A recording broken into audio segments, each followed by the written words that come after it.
the agenda that's available to the public to address the Planning Commission on any issue within the subject matter jurisdiction of the Commission that is not on the agenda tonight. The time allowed for any speaker would be 3 minutes. If anyone wishes to speak on something that's not on the agenda tonight, there's cards in the back of the room. You'd fill them out, bring them up to staff. I don't have any cards up here at the moment, and I don't see movement, so I'm going to move. Well, maybe. I'm going to hold off 1 second here. I think they're confused. Yeah. Now, It's an agendized item. right, you're right. Now, for agendized items, please also fill out a card and bring those up to staff and note the agenda number, and we'll give you 3 minutes to speak when it comes time for that hearing. But for non-agendized items, all right, I don't see anything. So we're going to move on to a consent item. The consent item is a report on a planning administrator's use permit determination for 2130 Palmetto Avenue. The recommended action is to accept the planning administrator's determination that a use permit is not required. Staff report, please. Thank you, Chair. I'm Senior Planner Christian Murdoch. The owner of the indicated hair salon, Beverly Castillo, she is the owner of the existing hair salon, the Reflections Hair Salon, which is considering relocating its business operations from one unit in the same building at 2110 Palmetto Avenue to another unit, 2130 Palmetto Avenue. The Commission may recall 2110 Palmetto Avenue is the site at which the City Council on appeal approved a marijuana retail operation for Lit LLC. The subject property at 2130 Palmetto Avenue is zoned C1 and CZ, which is Neighborhood Commercial and Coastal Zone Combining District. Although hair salons are permitted by right in the C1 zoning district, the CZ Combining District limits the permitted uses to visitor-serving uses. Staff does not find hair salons to be a visitor-serving use. Therefore, in accordance with PMC Section 9-4.1002J, the hair salon is required to be reviewed via the use permit determination process. No use permit was obtained for the existing hair salon in staff's research. The use permit determination request was received from the owner on December 10th, 2018. The planning administrator provided notice to the owner on December 14th that she concluded a balance of visitor-serving uses with other commercial uses would be maintained in the West Sharp Park neighborhood and that no use permit would be necessary for the relocation. The analysis that the planning administrator used for this decision is provided in the staff report as an attachment. In the staff report. The Planning Commission must accept the planning administrator's determination, or else two planning commissioners may request that a use permit be obtained. Thank you. Okay, any questions for staff? Okay, does anyone wish to? Okay, Commissioner Clifford. I move that we accept the planning director's determination. Okay, Commissioner Neblin. Second. All right, we've had a motion and a second. Please vote. Okay, that passes unanimously, so we'll move on.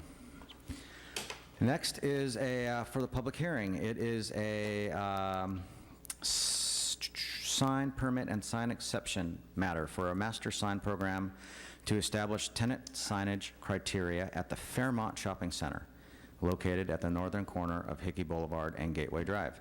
The recommended action tonight is to continue to the regular meeting of January 22nd, 2019. Staff report, please. Thank you, Chair. Senior Planner Christian Murdoch. As indicated in the brief staff report for this item, after issuing a notice of public hearing for this item, staff identified additional sign installations and details in the municipal code, which required further analysis. Staff was unable to complete that analysis before tonight's meeting. And after contacting and coordinating with the applicant, staff and the applicant agreed that it would be best to continue the item to January 22nd. Thank you. Okay, any questions for staff? Okay, anyone want to make a motion? Commissioner Neblin. I move that we continue this item to the regular meeting of January 22nd, 2019. Okay, Commissioner Clifford. I second that motion. All right, we've had a motion and a second. Please vote. Okay, that passes unanimously, and this matter has been continued to the regular meeting of January 22nd, 2019. On to the next matter, matter number 3, site development permit, coastal development permit, use permit, and tentative subdivision map for the construction of a 3-story, 2-unit residential condo duplex on a 4,725 square foot vacant lot at 2105 Beach Boulevard. The recommended action tonight is to approve as conditioned. Staff report, please. Good evening, Commissioners. Thank you. My name is Helen Gannon, and I was the project planner for this proposed project. So the proposed project, like you said, is a 3-story, 2-unit residential condominium duplex on a 4,726 lot that is zoned R3, which is multiple family residential, and has been vacant for 18 years now. The 2 units will be built side by side in a townhouse arrangement and will be very similar in size and layout. Unit number 2105 is proposed to have 4 bedrooms and 4 baths, totaling 2,542 square feet of floor area, while unit number 2115 is proposed to have 4 bedrooms and 4 baths, totaling 2,479 square feet of floor area. Both units will be 3 stories high with 2-car garages and a roof terrace. The style and design of the proposed project is consistent with the surrounding neighborhood, including the proposed building's materials to be used. The project includes abundant large-sized windows, spacious balconies, flat roofs with parapets, stucco walls, coastal native plant drought-resistant landscaping, and low concrete detailed walls that reinforce many of the positive architectural characteristics of the neighborhood, while also raising the quality of standards of the architecture. Due to local climate factors, the structure will also be built to be tsunami resistant. However, I will allow the applicant to go into more detail regarding these structural details. The proposed project in front of you requires 4 following permits. Site development permit, because the project involves new construction of a clustered housing development within an R3 zone on an existing non-conforming lot. The second is a coastal development permit, because the project involves development in the coastal zone. The third, a condominium subdivision for the subdivision of airspace above the existing lot. And the fourth, use permit, because the project involves a clustered housing development. It is categorically exempt from CEQA under 15303B because the project involves a duplex comprised of 2 dwelling units. The proposed project site is located on the southern side of the Pacifica Pier. Located between the site and the Pacifica Ocean is a city-owned seawall along Beach Boulevard. The city's engineering division of the Public Works Department has recognized that the shoreline protection device that is located north of the pier is not a seawall, and its design has caused it to be subject to multiple localized failures since its construction. However, the seawall protecting the project site has not experienced such failures, and as long as it is properly maintained, will not experience such failures. A coastal hazard study was completed in 2016 by Moffitt and Nickel and analyzes the same seawall south of the pier, concluding that it, and I quote, limit exposure of flooding from tides, waves, and sea level rise, and to bluff erosion. The only coastal hazard identified in this report to potentially affect the project area located 180 feet south at 2212 Beach Boulevard was inundation from tsunamis. These have been deemed rare and infrequent in the Pacifica area. However, as mentioned earlier, the applicant has chosen to design this project to protect the structure from the tsunami hazards. It should be noted that this project, with a few minor changes, was brought before the Planning Commission in June of 2016. The previous proposal included a variance and a parking exception for an overheight front yard fence and a reduced garage backup space that did not meet the required 25 feet. The project was approved without the variance, which was withdrawn by the applicant at the public hearing in 2016, but with the parking exception. However, today's proposal does not require the approval of a variance or a parking exception. The approved permits ultimately received an extension that extended the permits to be valid until June of 2018, but because the applicant did not actively pursue the approved permits and obtain a building permit prior to expiration of the permits granted by the Planning Commission, a revised version of the same project is being proposed to you again today. Staff received several public comment letters subsequent to agenda packet publication and prior to this evening's hearing. I have placed copies of these letters as well as a copy of the referenced Moffitt and Nickel report on the dais for the commissioners and at the rear of the chambers for the public. After reviewing these letters, staff does not believe any of the comments raise significant issues which would affect the ability of the commission to make the necessary findings for the project approval. However, staff is prepared to explain further if the commission is clarifying questions about the relationship of any of the comments to the project. In addition to Planning Department staff, we are fortunate to be joined by Raymond Dominguez from the Engineering Division to answer any questions about the public right-of-way or the Beach Boulevard seawall, if you have any questions relating to the seawall. That concludes staff's presentation, and I'm here for any questions. Excellent, thank you. All right, questions for staff. Looks like Commissioner Clifford. And my questions are going to be for Raymond, so I'm going to wait for him to get up here. Thank you. Good evening, Commissioner Raymond Dungeness, Engineering Department. Good evening to you.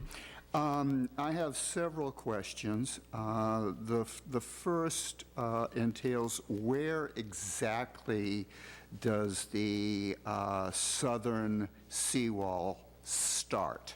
Does it start at the pier, on the other side of the pier? At the pier. At the pier. So the pier is the dividing line. The pier is the dividing line, and the pier is not part of the seawall. No, the pier is not, is built, it has its own different type of protection. Okay.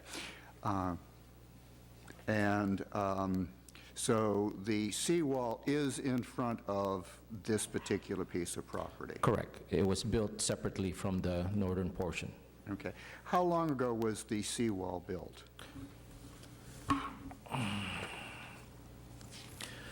The northern seawall was built in 1987.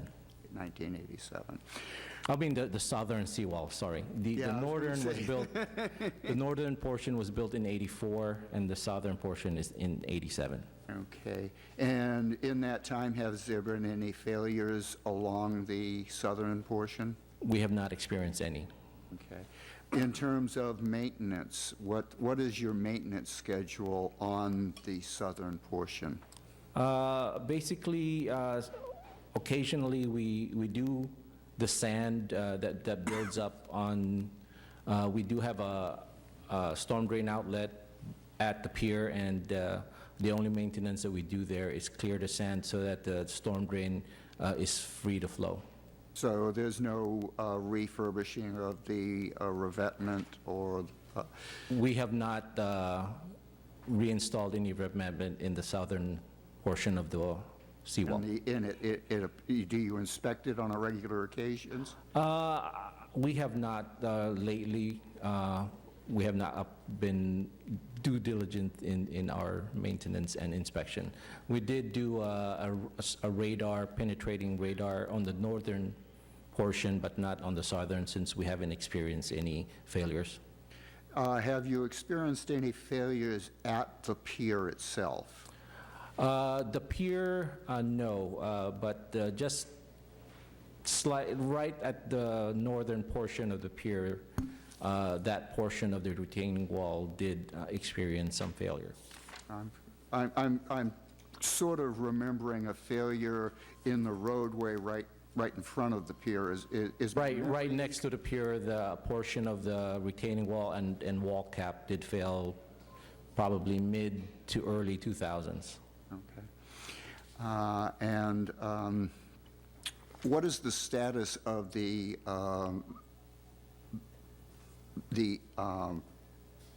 I'm trying to think of what to call it, the foundation and break underneath the chit-chat?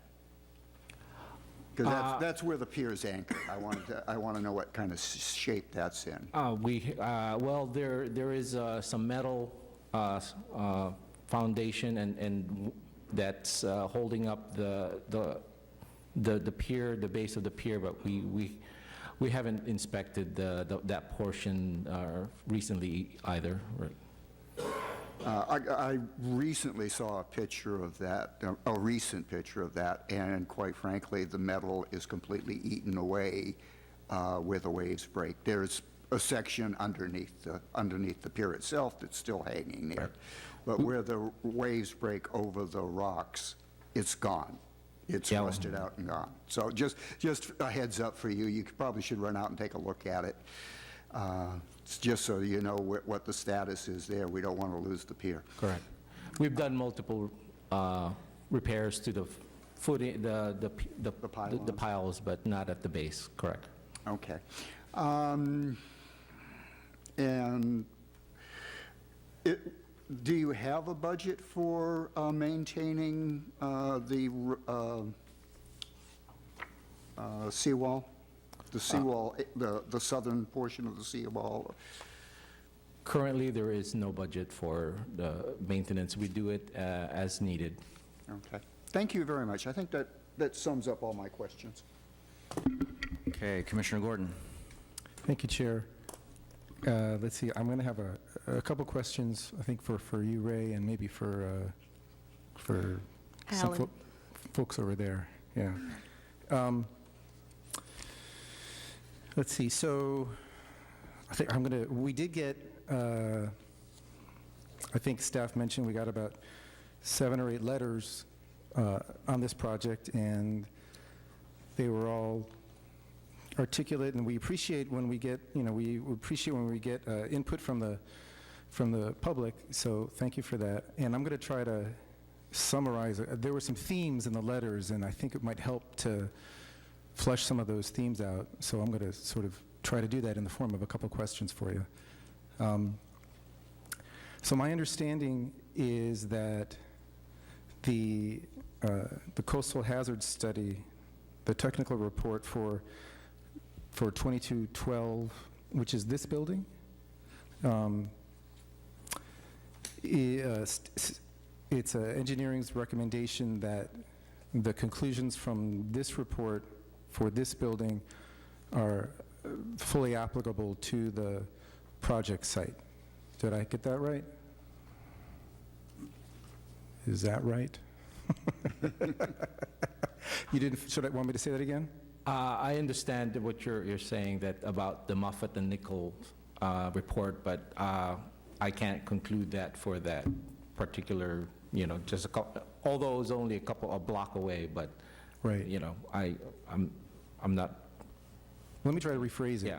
Commissioner Gordon, I think yeah. the statements that were made in the staff report and in Assistant Planner Gannon's presentation indicated a characterization of the nature of the wall and the protection that it provides to properties fronting it. I think there's not as particular a statement as what you posited with respect to the subject site at 2105 Beach Boulevard, but it was factual information about the existing southern portion of the seawall south of the pier and its relationship to protection that it provides to sites that are adjacent to it. Perfect. Okay, so bad job of paraphrasing on my part. I will try to do a better job. So then, going on what you just said, the idea, the kernel of the idea is that the report for this site a couple years ago, the Moffett report, concluded that the seawall fronting it, which is the same seawall fronting the project site, would adequately protect this building from wave intrusion, from damage from the ocean, basically, right? Except tsunami hazards as Yeah. Accepted in that statement. Right, exactly, I get that. So, okay, so, and the idea is that since this building and the project building are close enough in proximity and front the exact same wall, that the conclusions about the efficacy of the wall to this site are applicable to the efficacy of the wall to the project site. Yes, that is the reason that staff included that information in reference to that report. To Great. draw a parallel between the measure of protection provided to 2212 Beach Boulevard and the site at 2105 Beach Boulevard, subject of this application. Perfect. And I would just add an obvious observation since the time it was built in the early 80s of it being consistently performing along its length, which is different than the northern portion of the wall, Right. of the area. Right. Because the wall in front, the wall that fronts the project site and this site have not had any experiences of failure. Right. So then then I have a couple questions based on that, the ability to draw analogies. The project, so the project site is right on the border of the end of the seawall, so that the northern face of the proposed project would arguably be exposed to wave intrusion from, depending, obviously, let's say we get a storm that is going east and south, so southeasterly, right?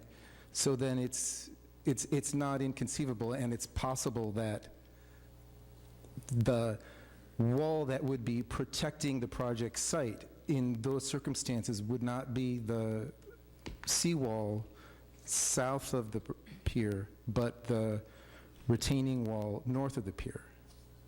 That's a question, that's not a statement. I think it's conceivable that some storm event could, be generated southeasterly and overtop the seawall north of the pier.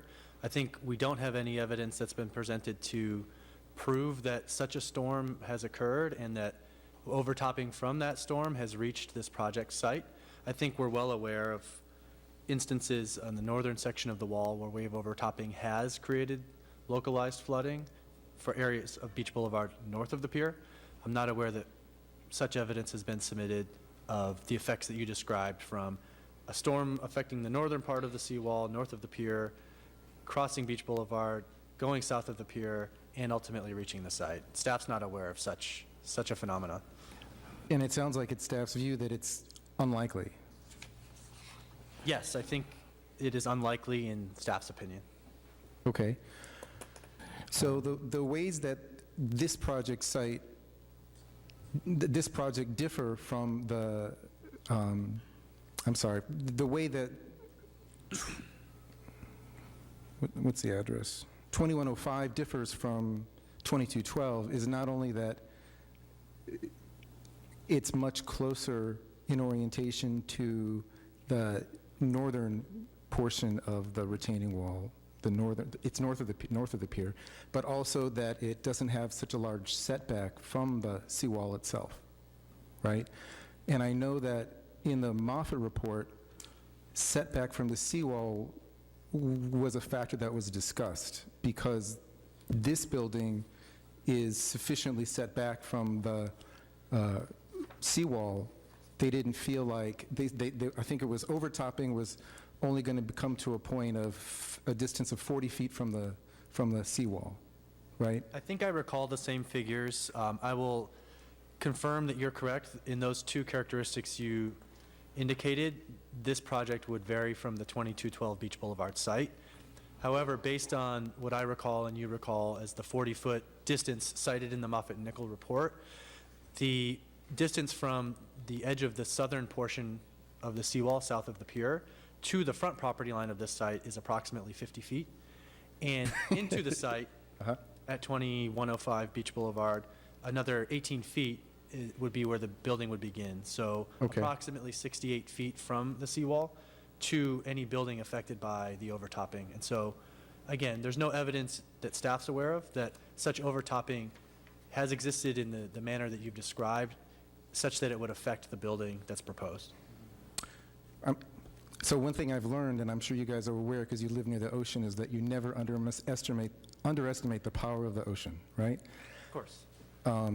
And so the reasons, I'm trying to drill down to how this site is not the same as that site, and in some ways, and I guess the question for us is whether those differences are material. I think the staff has not noted a material difference which would cause us to discount or ignore entirely the conclusions in the Moffett-Nickel report, which is the reason that we included reference to it as a helpful piece of factual information prepared by qualified coastal engineers.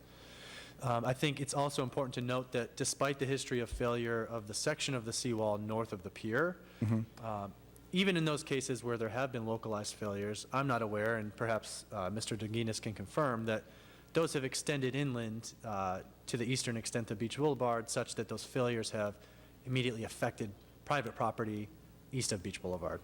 And so even in the worst-case scenario, based on what the city's experienced in the past, we're not aware that this project, located not in front of the northern seawall and adjacent and angled southeast of the pier, would be subject to such influences, even in the event of a localized failure. So then, okay, following up on that, let's see, looking at that conversation as a foundation, then a couple themes that, some consistent questions that we saw from the public in the letters that we received were, why wasn't a technical report from an independent consultant prepared for 2105, where, why are we relying on a report from a different site that has some differences, whether they're material or not? That's another question. But anyway, I just wanted to give you a chance to respond to that. Sure, it's a fair critique. It's one that we carefully considered in response to the comment before tonight's meeting. We think, for good reasons, staff did not require such a report for this project on account of the Moffett and Nickel analysis providing general information about the area and the lack of other identifiable or obvious geotechnical hazards to the site. With coastal erosion being the most immediate and apparent, we thought the Moffett and Nickel report and the history of the high performance of the southern seawall did not necessitate that type of report to make staff comfortable making the findings to recommend approval of the project. With that said, we think it's a fair criticism that the general plan does call for such a report to be prepared.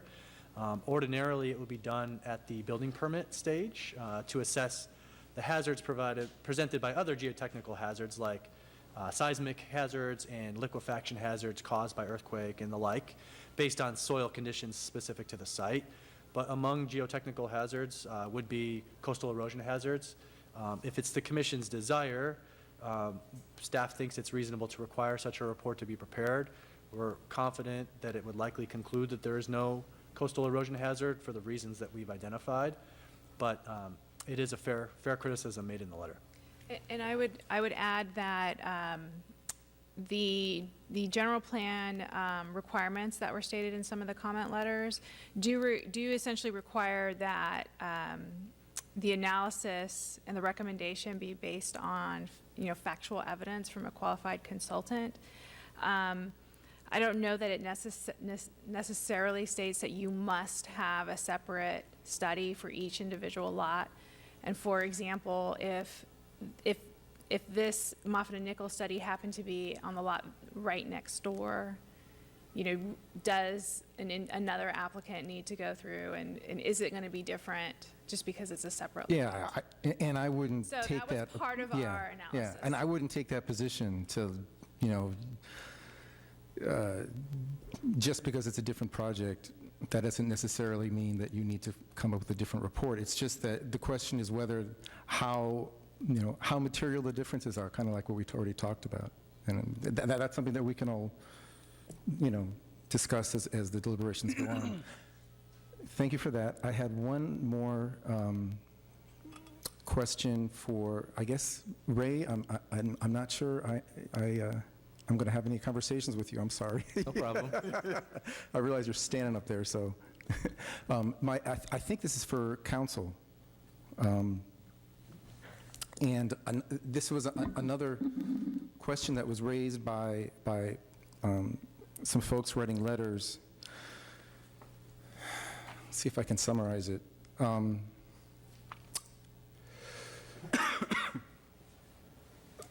Well, actually, I do have a question for you, Ray. In the Moffett report, it says, given that the beach and the seawall will continue to be maintained, so the Moffett report makes the assumption that the city is going to do everything it can to properly maintain the seawall.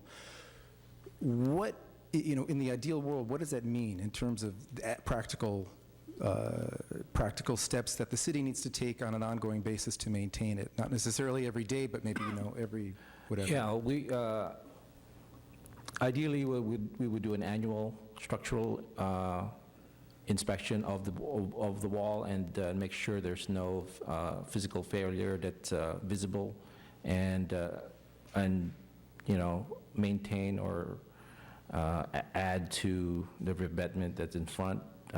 So ideally, you would do that annually. Uh-huh. And sand replenishment, or? There is a lot more sand in the south than the north, so there's no plans for replenishment there.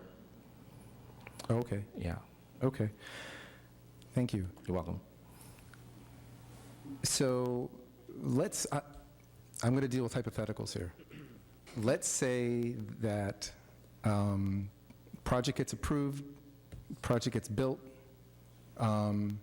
and for whatever reason, the city doesn't have enough money. Let's say, for example, we have a lot of sand right now on the southern portion, south of the pier, but let's say, for example, I don't know, whatever happens, and all of a sudden, we're running out of sand. It's going to cost, $50 million to fix it. The city doesn't have the money, and bam, we get El Nino, and serious damage happens all across Beach Boulevard. This particular house that's built is severely damaged, and the owner was under the impression that the city was going to maintain the seawall, and the city didn't have enough funds to maintain the seawall, and now the owner's pissed off and wants to bring an action against the city for for its negligence in not maintaining the seawall, and that negligence being a factor, a causal factor in damage to the house. So that's my hypothetical. Are there things that the city can do up front to insulate itself from liability in those kinds of circumstances? Well, just like to keep in mind that discretionary immunity applies, so and any... Can you describe what that is? Just by virtue of approving the permit, that doesn't raise liability in that situation that you described. The applicant would have to make, or the challenger would have to make a showing of overcoming governmental immunity, and is it just basic negligence enough to overcome that, or do you need like willful negligence or something like that? You would need the same conduct, whether the city had acted reasonably, like those are the principles that would come into play. I'm not aware of what the city could do on the front end, except to say that in the event that such a lawsuit would happen, the factual circumstances would necessitate the outcome, I guess. Right. So, because some of the concerns that a lot of the letter writers raised was, why would the city be incurring such potential liability by letting a project be built so close to a known hazard? If everything goes perfectly with the seawall, that's great, but life doesn't always work like that. So I thought that when I read that, I was like, that's a legitimate concern. I would not want the city to go broke compensating homeowners on Beach Boulevard for a failed seawall. As I mentioned, the principles of tort law would also include whether... I know in my hypothetical, it does assume that the city knew, for example, that it had to do X, Y, and Z to maintain the seawall, and it did not. Let's say for a reasonable reason, like we didn't have enough money, But anyway, that sounds like there's nothing we can really do. That's what you're saying. I mean, aside from arguing immunity and the facts and whatnot. Right. We'd have to know when we get to it, essentially. Right. Okay. I think I've dominated the mic long enough. Commissioner Clifford? Yeah, I had one more question for Raymond. It was brought up during his answers to Commissioner Gordon. You said ideally. that ideally you would inspect it every year. How often is it actually inspected? I have no records of that right now. I can't answer that question. Thank you. Can I just maybe interject here and ask my colleague? So there may be a difference in the type of inspections, but it's my understanding that Public Works staff, when there's a large storm, is regularly Yes, we patrolling monitor. the site, Correct. monitoring the site, and if Correct. there was something happening that needed attention, they are watching it. Correct. very, I mean, very we closely. watch, we monitor the seawall. What I'm saying is the ideally would be a structural engineer, a third party would come in and do a full inspection of the wall. Okay, and that has or has not happened yet? I don't recall. I don't have that information for you. Yeah, I know you guys watch it because you have to deal with it. Yeah, and like I But said, in terms of an actual inspection, as you just outlined, you don't know if Yeah. one's been done. We've done, like I said, a radar survey on the northern portion of the wall that we had a ground penetrating radar inspect the whole northerns, and we were trying to see if there's any voids in the northern portion. That's the northern end, and we're Correct. talking about the southern now. Yeah, since we've never really had any failures, so we're not, concerned, but we should do something. Okay, thank you very much. Welcome. Okay, I don't see any more questions for staff, so at this point, if the applicant wants to come up and speak, you've got 10 minutes.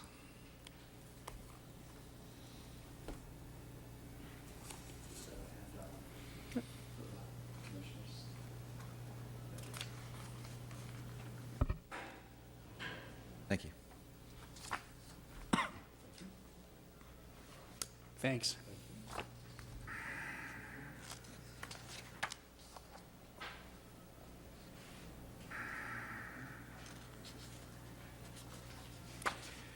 Good evening, Commissioners. My name is Brian O'Flynn, and I'm the owner of the project, and I've owned the project for some time. I have been in Pacifica for about 20 years, raised in San Francisco. I'm a builder by trade for about 40 years now. My intent in doing this project, in fact, it was approved 2 years ago, and I did pursue the permits diligently with essentially the same project, but at the very end, because if you look at the handout I gave you, we designed probably all 7 of the principles of tsunami-resistant construction, and so it took the engineer some time to sort of incorporate them. We passed through all the different fire, building, structural departments with our permits. At the very end, the city attorney did not finish their review of the subdivision improvement agreement, which was a condition of being able to pull my permit by having it filed with the county. So because they were still in the review process, even though I'd passed all the different departments and had been approved, I came up short on the time and couldn't extend. So that's why we're back here today. But at that time, when I did submit, all the structural did include these tsunami-resistant elements, and I can delineate some of them for you, since that seems to be some of the concern by the people who are a part of the managed retreat camp. And so essentially the building on the ground floor has 10-inch thick concrete walls on the sides and also in between the 2 units. There's steel moment frames on the upper floors for shear strength. The ground floor also has its own seawall that wraps around the property, concrete seawall. Everything on the ground floor is water resistant, or it's a tear-away floor, so there's nothing structural that can actually be taken out. If the patio doors go, there's nothing that's going to be damaged. Well, there will be damage, but it'll be easy it's not going to be a structural damage. And there is sort of redundant system in place. I'm a very thorough builder. Everything is made to withstand the test of time, even given the harsh salt environment. Everything is either stucco, concrete, stainless, certain fiberglass components, and the stainless is of a 316 marine grade. The attention to detail was very thorough in this project. I plan on living in one of the units, keeping it for a long, long time. to address some of the concerns that were raised tonight with the seawall. The project is right behind the pier, and if you notice, those of you who know the pier well, there's 2 wing walls that are about over 4 feet tall that extend out either side. That southern wing wall in front of the project probably protects about 75% of the project, in addition to our seawall as well. The southern seawall is a very different structure than the northern seawall, which is more of a revetment. The southern seawall has shown no signs of failure. Our particular foundation is a 24-inch thick mat slab with epoxy rebar connected with grade beams which go lower than that, which are then connected with piers which are drilled down 10 feet, and they go to sort of stabilize the whole structure. So in addition to it being resistant to tsunami forces and allowing no little resistance to the waves on probably up to the first 8 feet tall, and again, structural steel on top of that, the mat slab is also engineered to sort of stay in place even in the event of there is some failure around it. So I've been very proactive in this project and spent a lot more money because of it, and because I plan on keeping the building, but also as a pilot project too, to show Pacifica what could be done. There's a lot of countries around the world and cities that have, similar situations around the coast, but there are proactive measures which you can take to protect the infrastructure.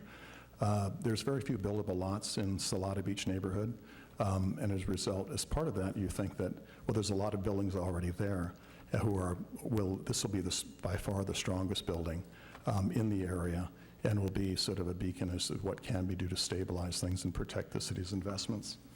I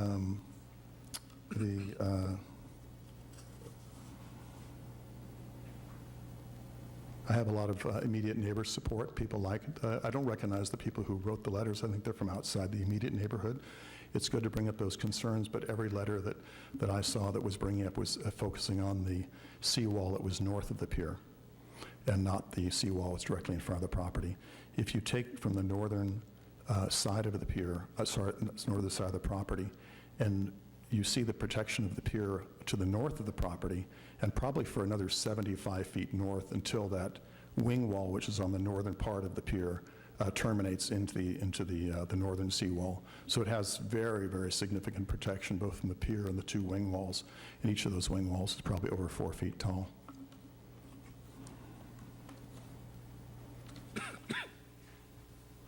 And I want to thank you for your time and diligence in reviewing the projects. If you have any questions, I'd be happy to.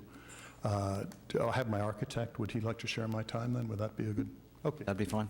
Alan Martinez, a great architect. Hi, good evening, Commission. My name is Alan Martinez. When Brian came to me for this project, one of the things that he wanted was tsunami safety. And as he mentioned, all the exterior walls on the first floor are concrete. The center structural wall is concrete. The columns holding up the balconies are round concrete columns. And as he mentioned, it's a mat slab with drilled piers, all concrete. And also all the exterior corners of the building are round. The corners of the balconies are round. This reduces the wind resistance, and also water flow around the building is, because of the round corners, it facilitates the water flow. And also the openings facing the ocean can break out, so water can flow through the building. The other thing that Brian didn't mention is the staircases are also concrete and steel. The interior staircases are steel, so even in the event that somebody was there during a tsunami event, they could still get out of it after the end of it because the stairs are not going to wash away.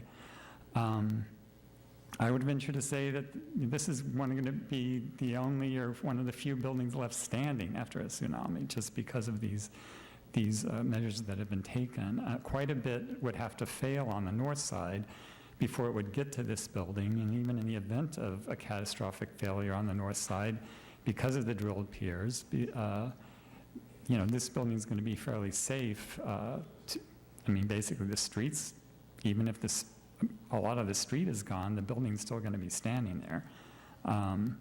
So at this time, I don't see any reason to not approve this, because we've done just about everything sensible that can be done to resist tsunamis. Thank you. Thanks, all right. Let's see, questions for the applicant? Looks like we've got some. Commissioner Clifford. I think I'll ask this of the architect, if I can. He probably has a better knowledge of this, although the builder probably has quite a bit, too. The only thing that concerns me about your design in terms of the tsunami is, do those piers reach bedrock? No, they go down 10 feet. I don't remember how deep bedrock is. Okay. It's usually, Did you do a bore sample? It's what?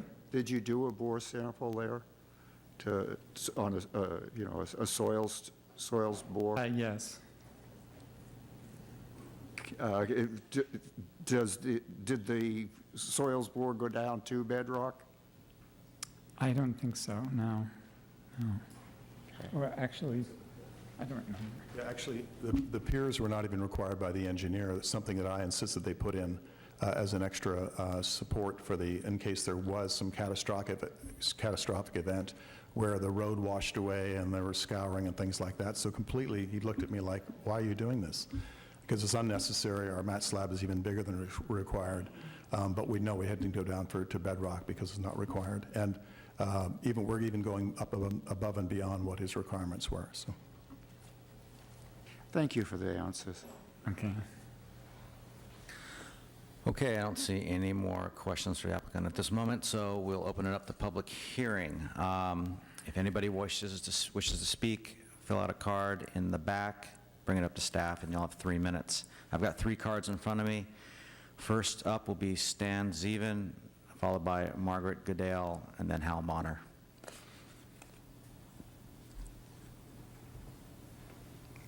Good evening. Stan Zeven from Lindemar. I'm going to go over some stuff that have been asked already, and then if I have a little time out, I will make a couple of comments not written down. This is just one of many such decisions that the Planning Commission will be making on hazard zone property. What should be obvious at this time is that eventually sea level rise, SLR, will claim much of Pacifica's coast. The only debate is when. As most of you know, even the best-built seawalls and sand nourishment are impermanent. Any seawall built in Pacifica will need repair work at future points in the century. Also, sand nourishment, depending on location and width, will need to be replenished every 6 to 20 years. The purpose of sand nourishment, besides extending a beach's life, is to keep the ocean away from the seawall, thereby extending the seawall's life. This brings me to the Moffett and Nichols report.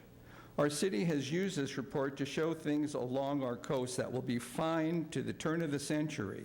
However, they do not use proper or complete interpretation of the report. In the Moffett-Nichols executive summary, there are 3 parameters, all of which must be met for the city's conclusion to hold. SLR must be no more than 5.5 feet by the end of the century. 2, a seawall must be built to keep and kept in repair for the remainder of the century. And 3, the beach must be nourished and continue to be nourished to the end of the century. To repair the seawall will cost millions. The cost for nourishment of the beach could reach into $100 million. Now, if the city can't find future grants for either upkeep of the wall or future beach nourishment, any new building in the zone should be built to stand on its own right from the get-go, as stated in our 1980 LCP and in the CCC guidelines. There is absolutely no guarantee that Beach Boulevard won't be overwhelmed before the end of the century. Incidentally, our county and state's SLR is already moving over 6 feet by the end of the century. Furthermore, Pacifica needs to be protected from future liability due to the property damage from SLR. Future generations of Pacificans don't need a bigger bill that they will inherit. Therefore, the city should demand any owner of said property assume full responsibility for any liability associated with the property. I have not seen the coastal development permit for this property. Since neither the 1980 LCP nor the present guidelines from the CCC have been followed in this report, it will be interesting to see if this report fits into the CDP framework. Whether you are driven by science or business, If you care about the future survival of Pacifica, we need to find that balance between science and present-day profits versus future expenditures created by SLR. Can I just say one quick thing? We're out of time, but I we've know. got your letter, but thank you very much. Next up, Margaret Goodale. Good evening, Commissioners, and Happy New Year. I very much appreciate the efforts that the builder has gone to essentially provide a building that can stand against tsunamis and wave overtopping. That's pretty impressive. But using the Moffett and Nichols report to justify safety because the site is protected by a seawall is really risky. We don't know what's going to happen. And while this property is closer to the ocean than the 2212 property, this one where we are, it is more at risk. Again, the steps that have been taken by the builder sound really good. They seem to meet what the Coastal Commission is asking us to do as a city these days. The Moffett-Nichols report, though, has some very hidden, specific comments. For instance, on the technical report attachment, page 17, Moffett-Nichols says, very quietly, long-term sea level rise is expected to increase the frequency of overtopping events if the wall is maintained at its current elevation. The increased hazard is expected to apply to a sea level rise greater than 1 foot. If the seawall is not maintained, the bluff could retreat and overtopping can be expected as early as 2050. This is part of the Moffett-Nichols report that I don't hear anyone referring to. It's my just firm belief as a 41-year resident of this town that any new coastal development must be conditioned to protect itself, as this one may, without reliance on any expectation that a seawall may be built by the city in the future or raised by the city in the future or even maintained by the future in the future at the expense of all of the citizens of Pacifica. Thank you. All right, next up is Hal Bonner. Yeah, good evening, Commissioners. I'm one of the people that wrote one of those letters, and thank you for looking at it, and hope you consider it fully. First of all, the use of the Moffett-Nichols report, and you seem to be focusing on the idea of why should we require a geotech report for this project if you've got the Moffett and Nichols report? Why should we require geotech reports for specific projects in the future if we already have the Moffett and Nichols report? Well, the reason for that is, one, is potential liability. If you have a geotechnical analysis, you will then have a professional who is on the hook for saying this project is safe. If you don't have a geotechnical report, you won't have that the city will not have that legal protection. Second of all, a geotechnical report will tie to, presumably, the design of the project. We heard a lot tonight about, specific engineering details of this project. Maybe they're fine. I don't know. I'm not a geotechnical engineer. I don't design houses, especially in this condition. You need professionals who oversee this and can tell the city, yes, the work is being done correctly, the building is being done correctly for the circumstances, but you don't have that now. You have, frankly, the city engineer, basically, who very, very infrequently deals with this kind of problem. That's the technical expertise that you are relying here on. And I have no quarrel with the city engineer, but that's not his specific expertise. And you should demand that a person with specific expertise look at this project and look at the surroundings and decide that everything is going to be okay. The final point has to do with this fine line you're drawing between, the project is protected by the seawall south of the pier, and ignoring the retaining wall that's north of the pier, as if the location of that project means that it's going to be fully protected by the seawall. That's absurd. I mean, if the retaining wall goes, which it might, that you're thinking this house you're going to approve tonight will not be affected by that? Oh, come on. You know, if the road is gone, if the sewer system goes and the city needs to move the sewer system, or whatever, you know, it's like to rely on that retaining wall. Anyway, I find this, I don't know, it just seems your approach is not a good one, and I would really urge you not to approve this project. It'll have your names on it in the future. Thank you. All right, next up is Tim Santee, followed by Susan McCarthy.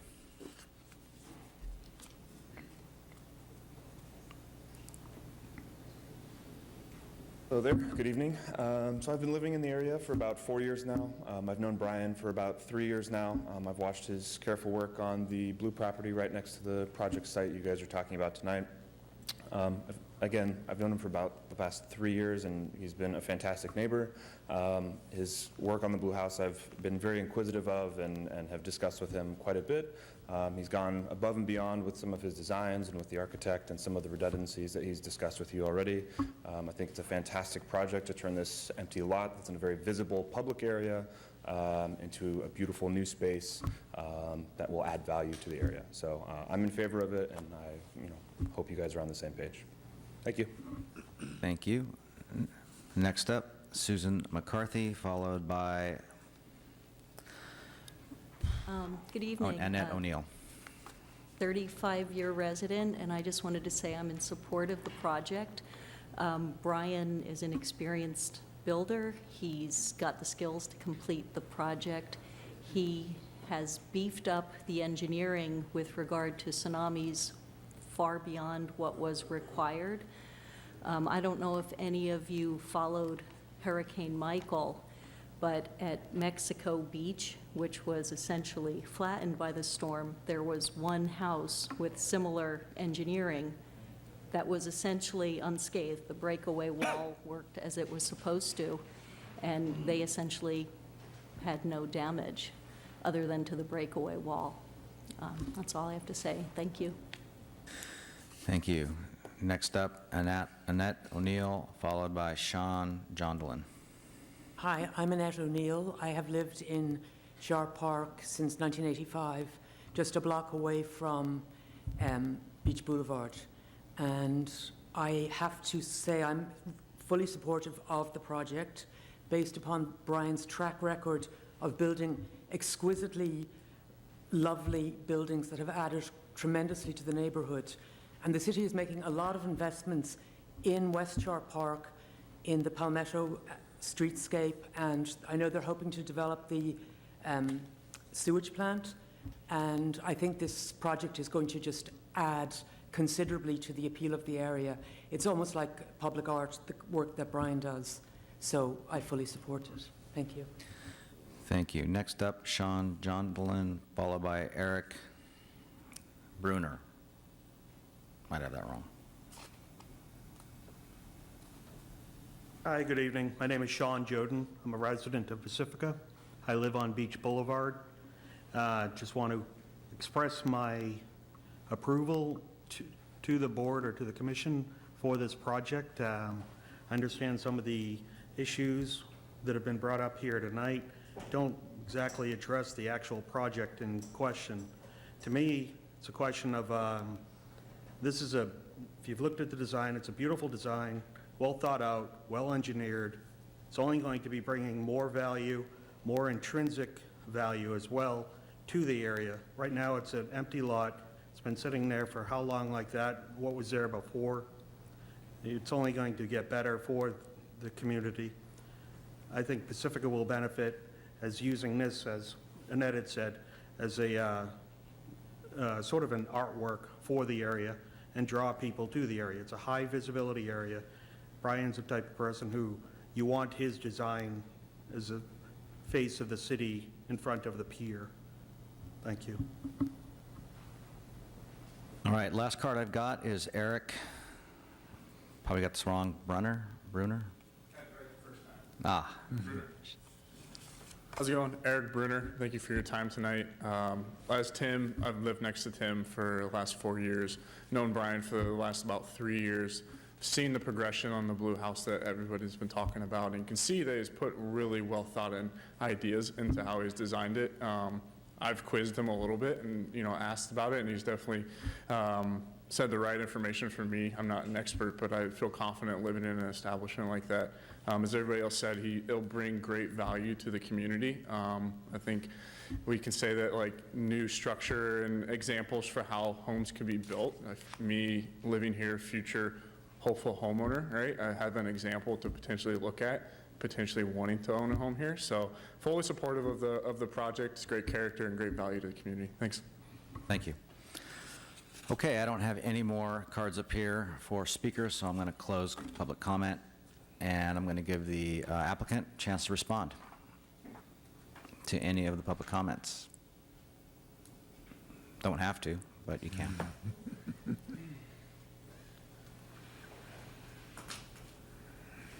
Yes, again, thank you for your time. I just want to say that that it's important to focus on what's in front of us, which is the project in front of the existing seawall, not the northern seawall, but the southern seawall. I'm there all the time. It shows no signs of failure. I see Public Works there all the time anyway, especially during storms and things like that, and they're always very concerned about the drainage coming from the streets and making sure the sand is clear and stuff like that. They need failure. People have talked a lot about a lot of hypothetical failures on that particular place, but there is no sign of failure. I think I've managed to come up with a really sort of innovative, cutting-edge, solid design, which is really going to be something you can actually use and point to as a way to build, even including on this particular site here where they're trying to do a hotel development and conference center. I think it's, I build super high quality, and it's part of my markers on the building, and Alan did a great job at designing the building where we worked together on it. So I just ask you for your support, and I promise you'll be glad you did, and people will walk by and really appreciate the public art that it will be. Thank you. All right, we got a question for you. Yes. Commissioner Clifford. My question is did you have a soils engineer and a structural engineer look over your plans? Yes, well, the structural engineering was based on the soils report. And again, the structural engineer engineered the project to a much higher extent because of my tsunami-resistant criteria that he followed. Otherwise, it would have been a very, a short, post-tension mat slab surface. Mine is super deep with grade beams connecting all the straights. It's not going to be a cheap place to build, but I want something that's very durable. We have the exterior, again, 8-inch thick concrete seawall, which is separate from the building itself. A lot of redundancy built in. It's going to be durable. It's going to look good for a long time, and no one's going to. But I think it will go 100 years, in terms of the way it is. And I think that also, this is an aside, I have a very good idea, which I'm going to pursue with some other neighbors and some other engineer, a very cost-effective way to actually retrofit the north revetment in a very cost-effective way as a builder, which I spoke at one of the meetings to the consulting engineer who thought it was a very good idea, which could save the city a lot of money, and I'd be happy to coordinate with that and maybe get the ball rolling by hiring some consultants. Even though my property's not on that side of the pier, I think it's important to preserve the neighborhood, not just Beach Boulevard, but everything beyond in this whole neighborhood. Thank you very much. Thank you. Thank you. Real quick one. Oh, sorry. Just a really Missed the quick light. question, Commissioner sorry. Rubenstein. Is there a specific engineering nomenclature that you designed to that we could kind of understand? I think if you read the handout that I gave you, Yep. and you look in terms of, there was on the page, probably let me see, 1, 2, 3, 4, page number 5. and it talks about 8 strategies for tsunami resistance. You'll find that in my design, pretty much everything is included except for keeping, vegetation and reefs intact, because it's not applicable. So 7 out of 8, everything that's applicable is involved in that building. Okay, thank you. Okay, I'm going to bring it back to the commission for deliberation. Commissioner Gordon. Thank you, Chair. Question for staff. Was there a geotech report prepared the first time this came up, the first time this project came through in, 2016? So there was a soils report that was prepared for the analysis of the building permit, which as the applicant explained, it was never issued, but the building division was ready to issue it. They were done with their review. So it was a soils report that the engineers would use to determine an appropriate foundation, construction, et cetera. It wasn't a geotech report, on the wall. It would be what would be needed to issue a building permit for this project. Does that make sense? Yeah, thanks. Okay, I don't see any of the lights right now. I'll jump in. Just to get it out there, project certainly looks nice. The design looks great. It's a nice-looking building. So I think this might be a question for council. My thinking is if the engineering is, well, actually, I think it should be a question for staff. My philosophy is if you want to build on the coast, that's fine. I just don't want to pay for it if something goes wrong. If the existing maintenance of the pier still allows for, or the walls, seawall still allows for overtopping, and something happens, the taxpayers in the city shouldn't have to pay for that, for damage to a building. So if things are being maintained as they should be. And so one of the commenters talked about, relying on this, what was it? Nichols report. How much work would it be just to contact Nichols and just say, does this report work for 2105 as well? Just to say, would it be you get what I'm saying? Yeah, I do. Just to get the liability protection? I don't know that would be terribly costly or time-consuming. I would just want to get some clear direction from what the Planning Commission would be expecting, because some of the speakers seem to be implying that maybe a more substantial engineering review of the wall itself is something that the Planning Commission should get. So I would just, ask that we are asking for the analysis that's needed. Well, I guess from my perspective, if an engineer contracted by the city says that this report, as amended, let's just say, says 2105 is protected adequately by the existing seawall if it's maintained adequately, I don't know, it seems like it goes a long way towards protecting the taxpayer here in the city from tort claims, which is something that was discussed. I'll throw it out there. Commissioner Nevlin. Well, it's an interesting idea, and I guess a couple of thoughts I have. One, I myself am convinced that the information we have appears to be materially on point. With the Moffitt and Nickel report, I'm not seeing anything that suggests to me that there's a particular material difference between the analysis as it pertains to the property further to the south, where we're sitting right now, relative to the project site that we're considering, 2105. So I frankly am comfortable with the relying on the material we have currently with respect to this proposed project. That said, I wouldn't have a strong opposition if we thought for some reason that was going to give us greater protection here. Again, I'm a little unclear, given the immunities that exist under the Government Claims Act, what additional protection we're sort of, from a tort perspective anyway, we're achieving. I'd be a little bit concerned about, I guess you'd call them inverse condemnation claims down the road if in fact we weren't adequately maintaining facilities. But that's a separate, distinct issue, frankly, from whether or not we've got a report sitting in front of us now. It's a question of whether or not we have an adequate maintenance plan and we're implementing an adequate maintenance plan. So I really don't see those issues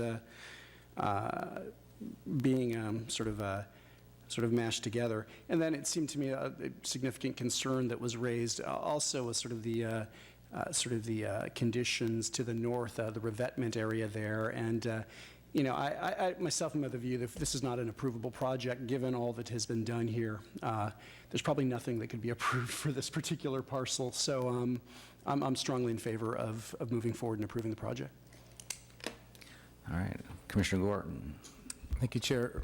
So first, let me just start by saying that I'm also in favor of approving a project for that parcel. If anyone's been down to that area, I mean, it's such a centerpiece there right across from the pier, and it's vacant and it looks horrible. So the sooner that we can get something beautiful there, it's just going to be a facelift for that entire neighborhood.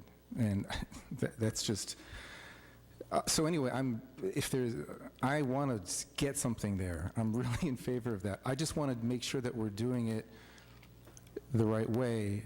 And so it does concern me that we don't have any independent evaluation for this specific project at all. That's a little bit disturbing. And so my question for staff, and maybe it's to council, is to what extent, I know Commissioner Niblin sort of raised it as a rhetorical question, but I guess I'll pose it as an actual question. To what extent would a project-specific evaluation of the engineering of the building in relationship to its proximity to the seawall, taking into account sea level rise and wave overtopping and all that stuff, to what extent would an independent evaluation directed to this specific project serve as some kind of, would assist the city in the event of any kind of claim against it for something bad happening to the project, to the house as built? Is that clear? Did you follow that? I guess, so what I'm understanding is that you're asking whether a separate report would garner additional protection to the taxpayer in the event that something were to occur to the wall. Yeah. If there is sign-off from an independent evaluator, I could see additional protection there because the city would have acted in reliance of an expert report. That being said, there are findings that your existing report applies to this area for the reasons that staff has mentioned before. God, I'm so uncomfortable. That would fall in a court of law. How could we, I mean, how can you say like, that the city was reasonable in relying on a report that was for a different project site with arguably material differences in orientation?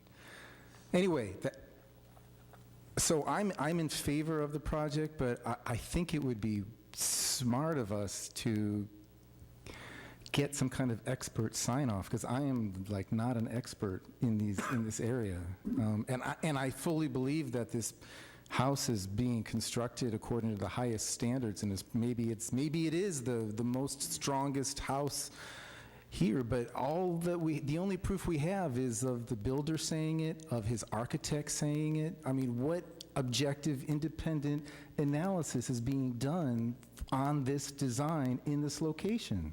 We don't have it. Anyway, so that's my view. Commissioner Clifford.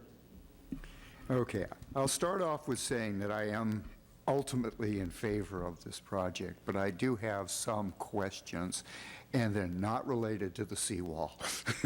I've already asked those questions. I am concerned that we didn't seem to get the soils report that apparently has been done. I would have loved to have looked at that. I also would have liked to look at the structural engineer's report. Those things would have been helpful for me to determine whether or not the 10-foot deep piers are adequate. I would like to have had those people sign off and say 10-foot deep piers are adequate. It does not need to go to bedrock.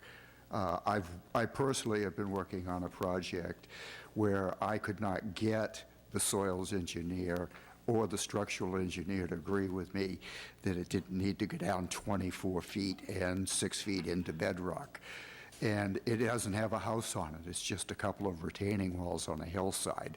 So I'm concerned that we're not hitting bedrock with this project, and I would like some confidence that that's okay, that an engineer, a structural engineer and a soils engineer have signed off on not going to bedrock for the house, that the house will be sound without that. So that's where I'm at on it. As far as the rest of the project, it looks good, it sounds good.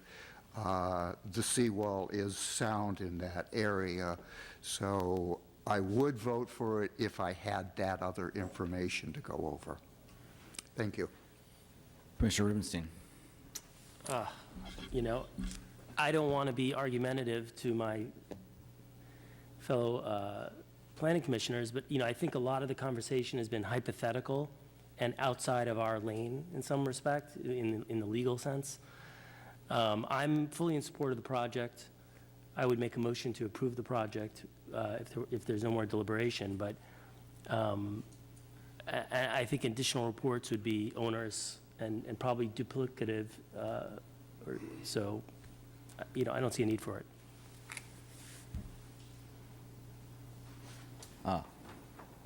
Commissioner Kresge. Yes, I think it's a wonderfully designed building. I think it definitely would provide value to the neighborhood. However, I think the liability risk would overshadow or outweigh the value that it would provide. I think there's uncertainty with sea level rise right now. And I think that uncertainty, I would tend to rely on the guidance of the general plan. And the general plan seems to state that you know, we would need a geotechnical report for any development on this bluff. So I would like to see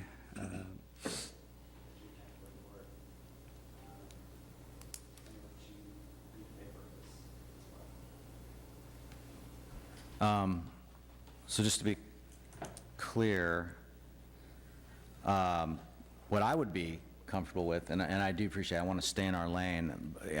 From my perspective, I think it's probably very possible that a revised Moffitt and Nichols report would be pretty darn duplicative, and I think from my perspective, it might contain one line more, which just says, see this report, it works for 2105. I mean, that would be probably get us there.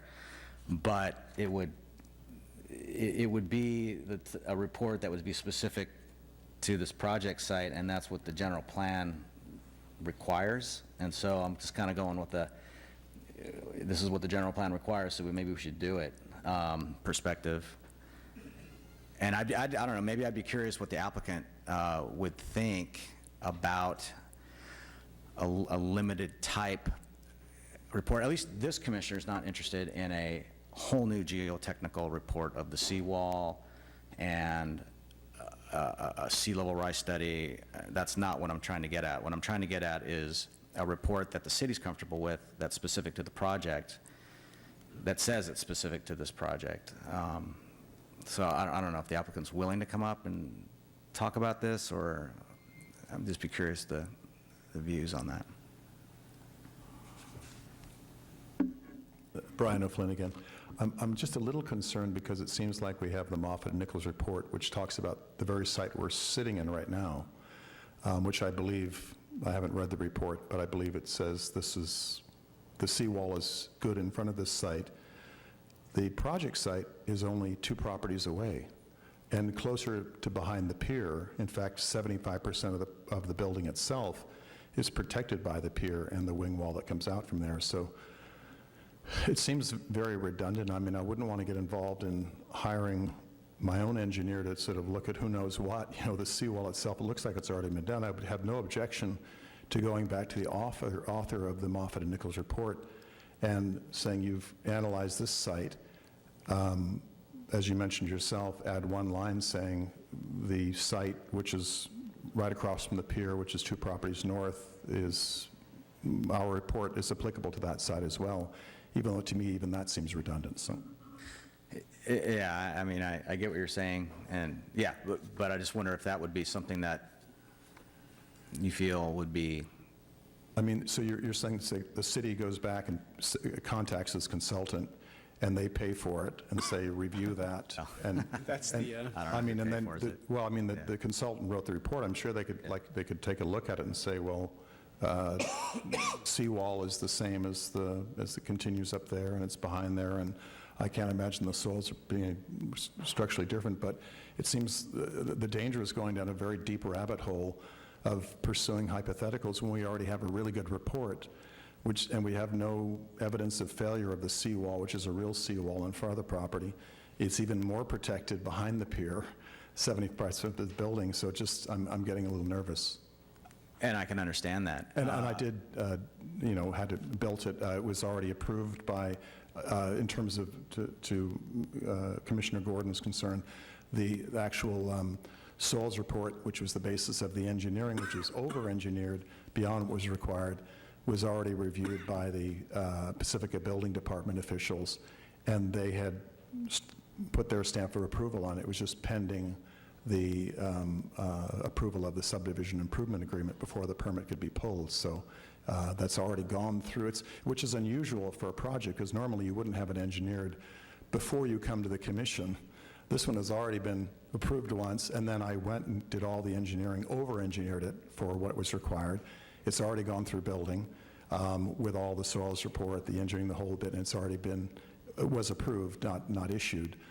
So I think it's veering into sort of overkill, especially with that no evidence of the seawall being in jeopardy, and that it was done for this project right here, which is literally probably maybe 150 feet north. I mean, you could throw a softball and land on the property. It's that close, and even that much more protected by the pier. Right. Well, thank you. Thank you very much. I appreciate you coming back up. Commissioner Neblin. Well, I had a couple of thoughts. I mean, my own inclination would be to go ahead and second a motion by Commissioner Rubenstein, but just sort of trying to, count noses and be pragmatic here. I know one of the things that Commissioner Clifford was very interested in is perhaps seeing this soils report and maybe the thought of a brief continuance to allow for the distribution of an analysis by commissioners who are capable of understanding those kinds of things, the soils report, and perhaps even maybe directing staff or requesting that staff check in with Moffett and Nichols and see if they would be willing to state for the record briefly that the conclusions that are set forth in the coastal hazard study for 2212 Beach Boulevard are relevant and applicable to the matter that we're looking at currently. Again, I'm disinclined, I think, for some of the reasons that are stated, to require that we get that kind of a report for purposes of the approval of this report. I think that the local coastal program can be interpreted for the proposition that we do need to have a report. I don't know that it needs to necessarily be a report that was specifically prepared for the project at hand. I think it meets the spirit of the LCP for us to have a report that is relevant and generally applicable to the project at hand. But I would support a continuance for those purposes. Yeah, you know, I'm sorry. Okay. I'm in general agreement with that, and I think there's an argument to be made, and I agree with you that you may not need a specific report that this meets the spirit of it, but I guess council, help me out here. What do you think? Are we? Is this worth doing? That's a decision for the commission, but I did look at the All right. Okay. general plan language, and I echo staff's comments that there isn't a specific requirement that every single project have its own geotech report. Mm-hmm. Okay. Commissioner Gordon. Sure. It actually gets back to the original crux of the question that Christian and I were talking about, which is to what extent is this site fully relevant, fully analogous, fully applicable, and fully material to the project site. And we're kind of going around in circles, but I don't want to get engaged in circular reasoning and say, well, it is fully relevant and therefore we can rely on it, because that kind of begs the question of whether it is fully relevant. I understand that you can throw a softball and hit the other project, but that's not the issue. The issue is whether we have an independent evaluation of this particular, do we have a document that in the event something goes wrong, we're protected? That's all. And if I would even go far as to say that it's a waste of time to go back to Moffett and say, hey, would you say that that applies to here? Would you write one sentence that says so? That would be a waste of time if the examination and investigation that they go through is so cursory that it just doesn't look like it's reasonable for the city to have relied on that kind of cursory write-up. So, again, I think we're kind of back to square one.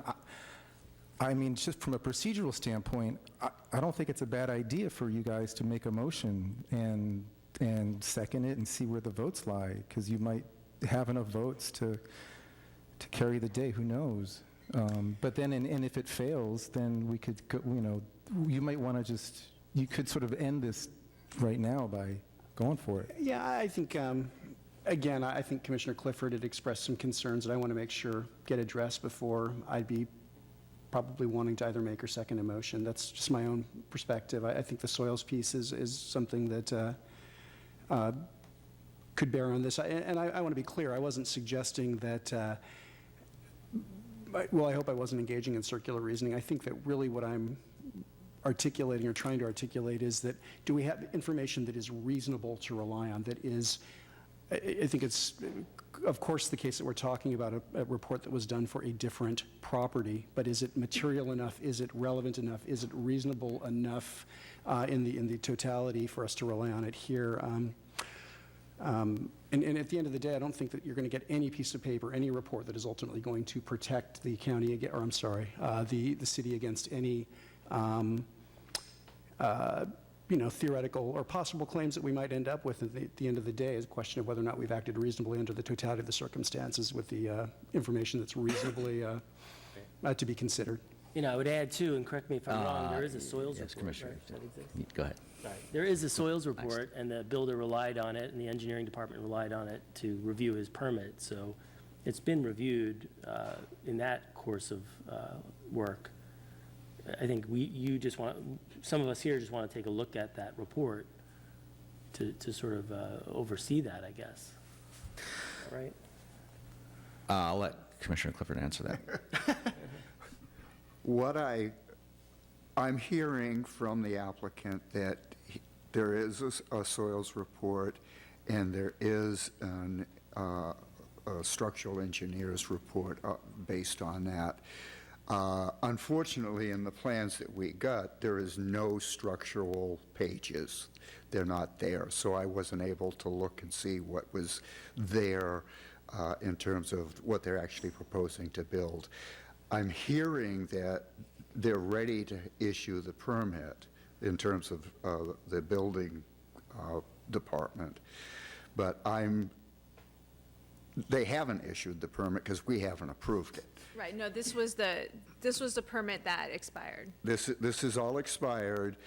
I would really, really like to be able to see that structural information so that I'm comfortable in my vote.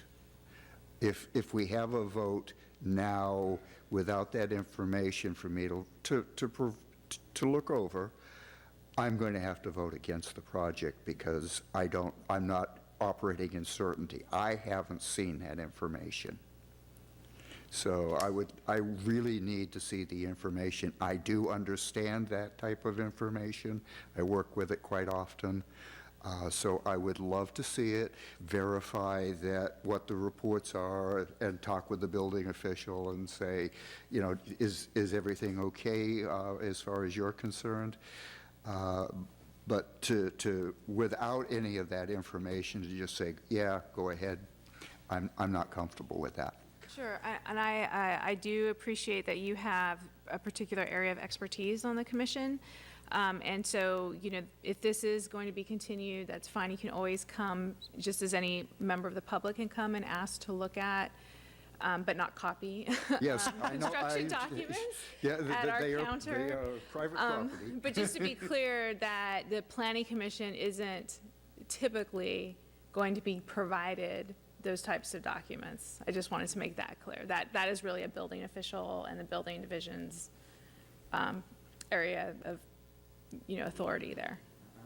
I'm just coming from my own personal experience with being literally forced to drill over 24 feet deep for something that is nowhere near as in danger as this might be. I would love to be able to read those documents before I say yeah. So I'm going to, looks like maybe the applicant had something to say, if you wanted to come up and respond to that. I think that if any of the members of the commission want to go to this, apparently you have to go down to the counter to sort of review the soils report, which is matter of the previous, which they still have, I believe, and the structural engineering. And if you want to postpone it, and I can bring my structural engineer next time to answer any questions. And I mean, I'm not opposed to sort of analysis of my project. I think it's a very solid project. I was just a little bit, I was just a little bit concerned because we have the same seawall that runs, we're probably 150 feet north, and there's no difference in the seawall, and it's probably even stronger behind the pier. So I didn't want to veer into some deep sort of esoteric rabbit hole when there was no actually facts pointing to there being any substantial difference, because they talked about the seawall, and it's the same seawall. It's just 150 feet north of that seawall. And if there was any problem with the seawall at that in that general seawall area, they would have mentioned in the report, I'm sure. But I can understand and I appreciate your concerns. So I'd be happy to provide my structural engineer at a continuance, and if you guys can go and check out the structural plans, and we can maybe bring some plans with us to show you the redundancy that's both in the foundation and the superstructure. So I'd be happy to do that. I would be very happy if you would do that. Okay. Well, thank you. And you know, and I'm sorry, Commissioner Clifford, but I'm actually very mindful of staff's comments there that I'm not going to read it. I'm not an expert. If the city signs off on the soils engineering, I'm good with that. But I don't know if you're going to make a motion or not, but I plan to. I just wanted to give clear direction to staff as far as, at least what I was thinking about, if you're going to, if the motion is going to maybe say something about contacting Moffett and Nichols, is that I really I was being a little flippant about just a sentence, but I was thinking maybe a paragraph. I mean, it's really, I would be very comfortable if a reputable consultant like Moffett and Nichols actually said, even in a sentence, Right. And I'll just, that this report was adequate for this project. That would, because I would assume that they would put some thought behind that statement before they signed off on it. I anticipate they would probably write more than a sentence, but that's limited review is what I was looking for, not a whole new hydrology. I'll just also state that we're not sure if Moffett and Nichols available, or if they feel like there might be some conflict. So we do have other, geotech engineers that work for the city. But I understand the intent about it not being a whole new kind of start from scratch study, and that it would be tiered or based off of the information that's already available in the record. And that's just me saying that, so I don't know what the other commissioners feel about it, but. That certainly seems like a reasonable way forward. And if we're at the point then where I'd make my motion, I think that I'd move that we continue this item to, the next. Can we recommend February 4th? February 4th would be my motion, that we continue the item to February 4th, and that in the interim, staff reach out to, Nichols and Moffett and Nichols, or other geotechnical firm as deemed appropriate by the director or her delegee, to sort of ask for any additional supplemental tiered information that might be available as it pertains to this project specifically. And that in the interim as well, that'd be the motion. Obviously, the intent would be that any commissioners who are interested could follow up with respect to soils related matters during that time. And that's my motion. I second that motion to continue. Okay, now I had. We got some discussion of it. And I had, let's see, Commissioner Clifford? I was going to second the motion, but I don't care. Great, okay. We've had our motion and a second. Please vote. Okay, passes unanimously. All right.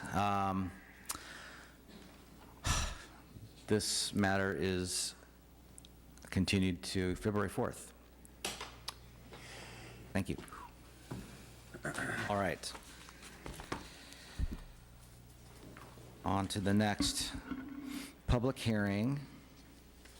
And this is for a site development permit, coastal development permit, use permit, and parking exception to construct a new 3-story mixed-use commercial and residential building consisting of ground floor commercial space and second and third floor residential unit to the rear of an existing legal non-conforming single-family residence on a 5,000 square foot parcel at 1276 Danman Avenue. Recommended action is to adopt the resolution denying the requested permits. Staff report, please. Thank you, Chair. I'm Senior Planner Christian Murdoch. To clarify, the project site is, allow me to continue. Staff has received 2 written public comments on the subject project, which it has provided to the commissioners on the dais and to the public at the rear of the council chambers. The item before you relates to development permits for construction of a new mixed-use commercial and residential building at the rear of a 5,000 square foot parcel containing a lawful non-conforming single-family residence in the C1 neighborhood commercial and CZ coastal zone combining districts. For the reasons set forth in the staff report, which I will summarize in this presentation, staff recommends denial of all requested permits for the project. Staff's recommendation to deny the project is based on the following project characteristics. The project would not comply with off-street parking standards in Article 28 of the zoning regulations. Specifically, it would expand the degree of nonconformity of the single-family residential use on the site by demolishing the existing garage and replacing the 2 garage spaces within that garage for the single-family residence with 1 uncovered parking space. The project also would provide a driveway half the width required for a driveway serving 2 dwelling units. The site layout would result in insufficient landscaping to properly screen parking areas and to soften the building. Only minimal landscaping areas are proposed at the front of the project site, and little or no landscaping is proposed around the proposed building. The project would feature inadequate setbacks to adjacent single-family residential properties to the rear/west, 1 foot setback from the rear at the first story, and 3 foot 3 inches at the second and third stories.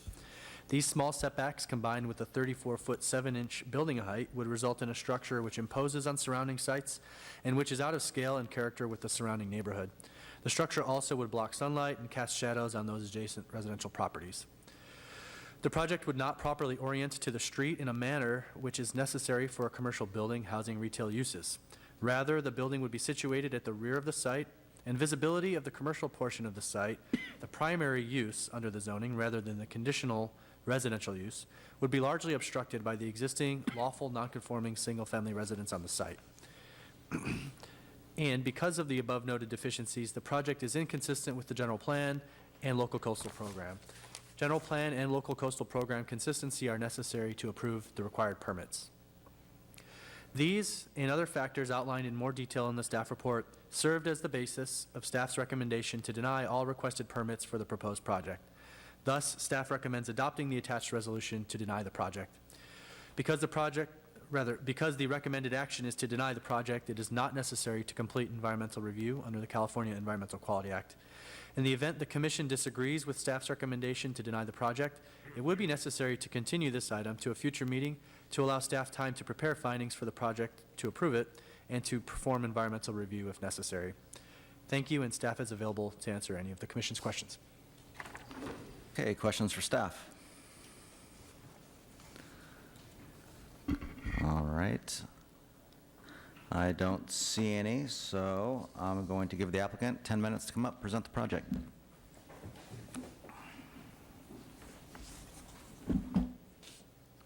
My name is Chuck Riker, and I'm the current of the property of the proposed project. And I want to give a brief background on the property. We've lived in the house on the property for the last 16 years. The house itself has been in our family for over 55 years, and our family has lived in Pigeon Point for over 80 years. The house is just over 700 square feet. As our families grew, the small size of the house has become an issue. In addition, in December of 2014, we had a fire in the detached garage, losing the structure and its ability for storage. This added to the size issue with the current house. At this point, we decided we had to expand our living area, and we were looking at 2 options. One was to demo the small house and build a mixed-use duplex with commercial space. The other was to leave the existing house and build a smaller structure in the rear of the property. Because of the sentimental reasons for the building itself and the aesthetics, we opted for the second option. At this point, I want to turn the mic over to Brian Brinkman, architect, to discuss issues with planning. Good evening. My name is Brian Brinkman. I worked with the owners on designing the project in front of you tonight. I'd like to thank you all in advance for your time and consideration of the proposed project. As Chuck mentioned, his family has been living in the house on the property for quite some time, and they've had a growing problem in terms of space, and he contacted me to determine what was feasible. The 2 main options we came up with, as he said, were to demolish the existing home and the remains of the garage and build a new, likely 3-story multi-unit mixed-use structure in the general concept of what's been done across the street, or to keep the existing home and build a smaller building, mixed-use building, to the rear of the property. Ultimately, we landed on the latter for a couple of reasons. First, in the interest of preserving one of the older remaining structures on Pigeon Point, as the home was built in 1905, which also has sentimental value to the family. Second, we felt it would have a lesser impact to the neighborhood to leave the existing home and build a new, smaller building over 80 feet from the existing street, as opposed to a larger mixed-use duplex that would cover the entire site. As the staff report analyzes various required findings, I wanted to touch base on the various findings that were cited in the report that the report signifies would not allow you to grant the requested permits. In the interest of time, rather than go through the entire report and comment on each item individually, there are several items that are brought up multiple times under various parts of the analyzation. I've created a summary of the concerns and would like to go through each one of those in the order they're presented in the report. First, there's mention of a lack of exterior lighting or designation of trash areas on the plans. Exterior lighting is shown on both the floor plans and the elevations, with the light fixture specified by model, so I'm not sure why that was there. Additionally, the trash area was not specifically shown on the current drawing set, but is intended to be at the rear of the garage for the residential unit, and we propose that the commercial space would have an area to the west of the building, between the building and the side lot line, where they would keep those containers. There are several references to the selective demolition of the existing two-car garage. Although that's technically correct, for clarity, I would like to point out that although the garage currently exists, a fire significantly destroyed it, and for it to be used, it would have to be completely rebuilt. The staff report cites PMC section 9-4 2813C3, which requires a 20-foot width for driveways serving multiple residential units and having two-way traffic. Defining what is considered two-way traffic on a driveway, I haven't found an answer to, but there are many instances around town where a 20-foot wide driveway is not provided for similar or larger projects. One such project is the mixed-use development completed last year, in which my office is currently located on the corner of Carmel Avenue and Francisco Boulevard in Sharp Park. A 12-foot driveway was provided that serves 2 commercial spaces and 3 residential units, a total of 8 parking spaces there. I haven't encountered, or nor do I expect to encounter, an issue with the driveway width there. Even the project that you were just looking at that was close to being approved has a 13-foot, 3-inch wide driveway to get in there that serves 2 residential units. So I'm not sure how this applies. There's also mention of the driveway being blocked while someone is parallel parking in one of the 2 spaces provided along the driveway. However, this is a true statement in just about any parking configuration, whether it's a few parking spots or a large parking lot. If somebody's pulling in and parking in front of you, you have to wait for them to do their thing before you can go by or park yourself. Next, there's various issues with the proposed landscaping cited. To confirm, we are proposing 15.2%, where 10% is required, so 50% more than what is required. The report suggests that the proposed parking arrangement results in a continuous expansive paving area with no landscape, proposed breaking it up. Again, it's a small driveway with parking. You don't put planters in the way that would inhibit your ability to park. So I'm not clear what that was regarding. Additionally, we've proposed that the main portion of the driveway be pavers, which not only will help with the impervious surface total of the project and containment of stormwater, but it would also have a more pleasing aesthetic than concrete or asphalt. As for the landscaping itself, we have the main section between the 2 buildings to help screen the existing home from the proposed commercial space, as the new residential space is already above the commercial, so there's separation there.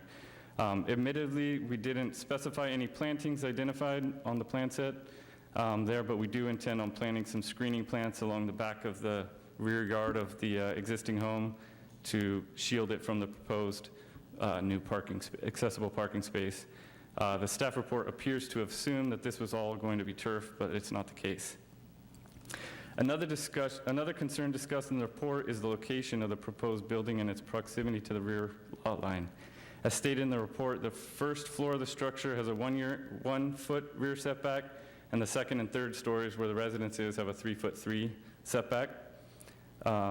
What the report doesn't specify is that the first floor at the rear is completely underground.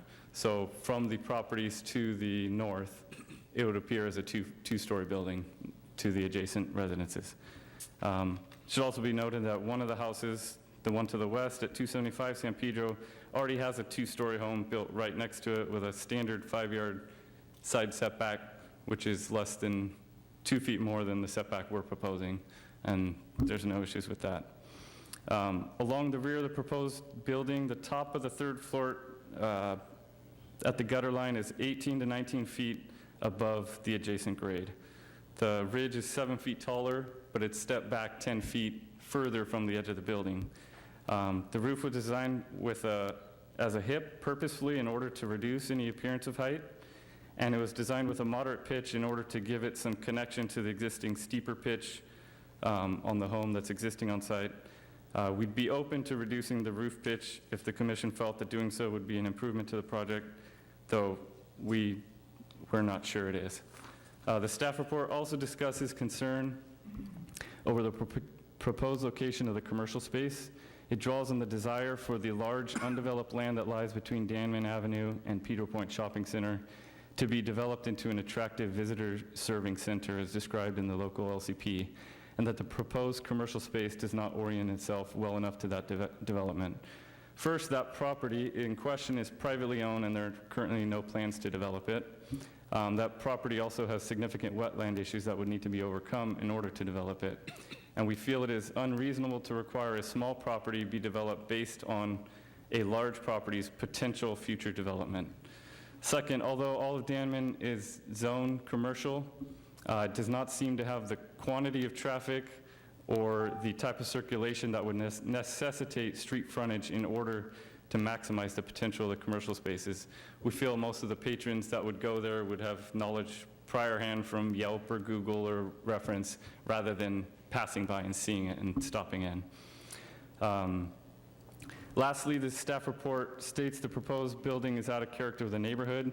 There are majority of the houses in the neighborhood are 2 stories, while this is 3 stories, set 80 plus feet back from the street. It's 2 stories to all the residences. We feel that that connotation is out of character. That it's out of character is unjustified. In summation, we feel we've provided a project that improves the site, provides a great transition between commercial and residential areas along which it resides, provides the least visual impact when considering other options for the site, and meets all the zoning requirements with exception of the parking exception for the one uncovered space. We feel we carefully analyzed the project's impacts during the design process and that we have adequately addressed the concerns brought up in the staff report. And we hope you agree that you can make a motion to approve the project tonight. If you have any further questions, we'd be more than happy to answer. Thank you. Thanks. Any questions for the applicant? Commissioner Gordon. Hi, Brian. So you probably know it's pretty unusual for a project to come before us that's the recommendation is to deny it right out of the gate. Correct. It's really unusual. And so, typically in the course of you guys getting your plans together, there's a give and take between staff and the applicant where a lot of these issues get worked out. I'm just curious, was this a situation where you just couldn't see eye to eye with planning, and therefore you're like, let's just take it to the commission, or what? What happened? The project started with a planner that's no longer here. There was some dialogue, but to be honest, a lot of this, there was some issue with the location of the commercial space that was brought up by the previous planner, and we kind of worked on that. I don't know that we ever came to an agreement. And then there was the parking issue, and we actually added the 2 parking spaces on the side of the driveway as a result of that. But we really haven't had any future or further communication or go back on this project. It was 4 months ago today that it was deemed complete, and we're getting to the hearing now. But we haven't really we've been asked for some additional information, but until the report came out, we didn't know that it was going to be recommended for denial. Oh, so you've only known for 2 weeks? Or since last week, middle of last week. Oh, last week.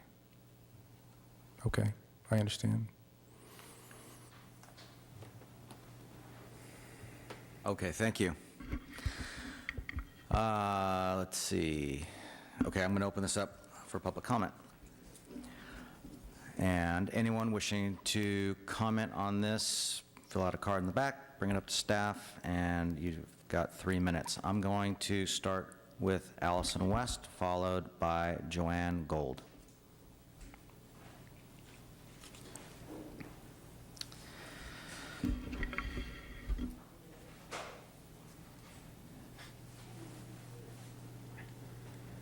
I'd like to just say I think I have frostbite in my good foot waiting because it's so cold in here.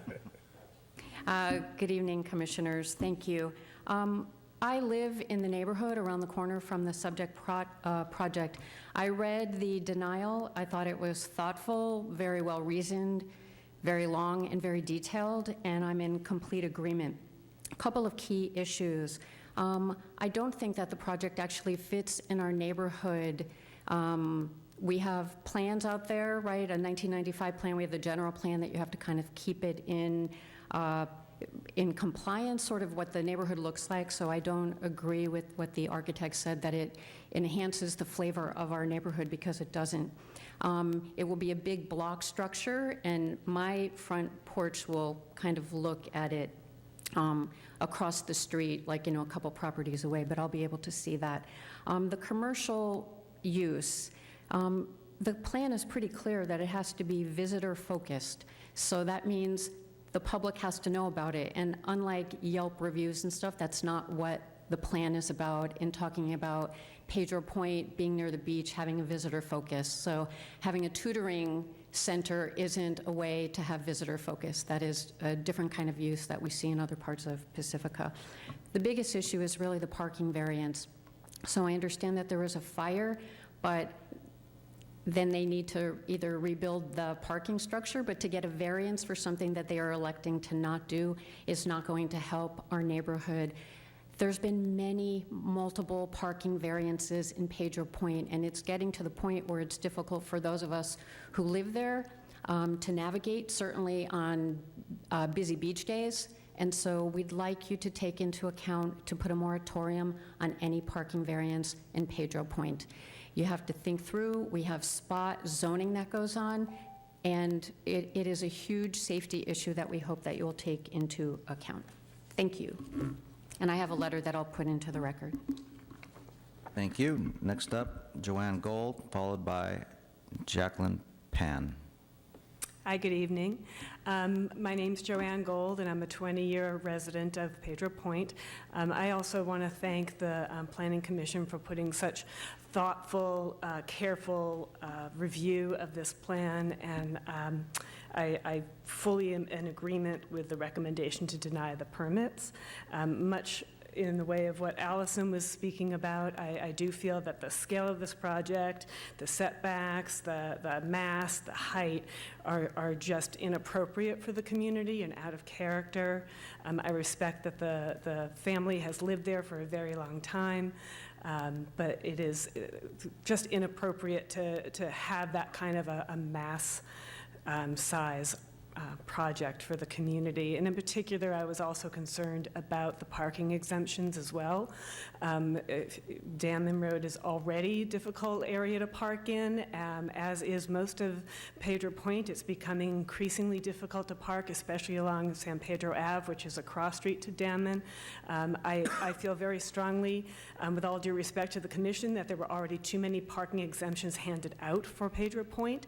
In particular, there were 3 projects on San Pedro Ave near the Pedro Point Shopping Center that were all given parking exemptions. They are mixed use, commercial, residential, and we're already starting to have the negative impact of those parking exemptions. The buildings haven't even opened, but just from having the construction vehicles, we're already feeling the increased hazardous conditions to both vehicles and to pedestrians. Once those businesses open and the parking impacts are 5 times that, I'm really concerned about the community's safety.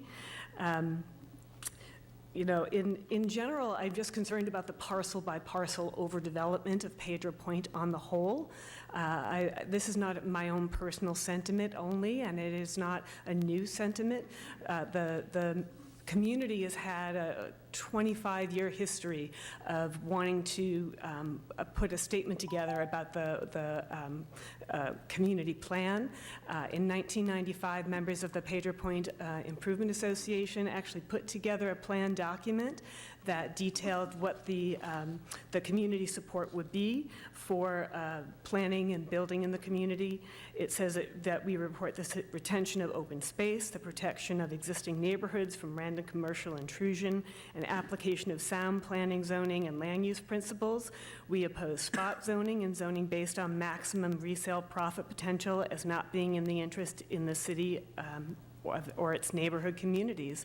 So I stand with what my neighbors of the past had said in 1995, and I still feel that way today, and I'd like to ask the Planning Commission to work with Pedro Point residents to use this 1995 plan as a guide to officially develop and adopt a neighborhood-specific community plan for Pacifica, for Pedro Point, as was done at Rockaway Beach.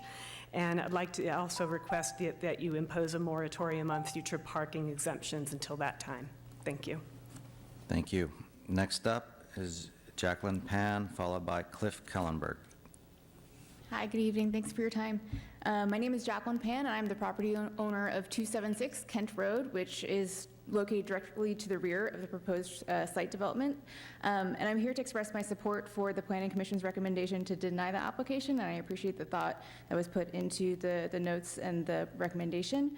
I want to second the concern that the development would restrict the light that's available, the natural light that's available to my property, because it is located directly in the rear of the proposed development location. Due to the height and mass of the project, I'm concerned about the natural light that would be restricted in my property. I'm also concerned about that the project would potentially impact my privacy, as the proposed project would overlook my backyard and the rear of my house, as I previously mentioned, because of the close proximity of my property to the location of the proposed development site. So again, just want to echo the Planning Commission's recommendation, and thank you for your time.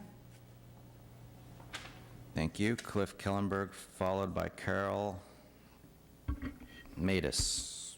Probably got that wrong. Cliff Kellenberg? Must have gone. All right. Carol Matus, if I have that right. And that'll be my last card.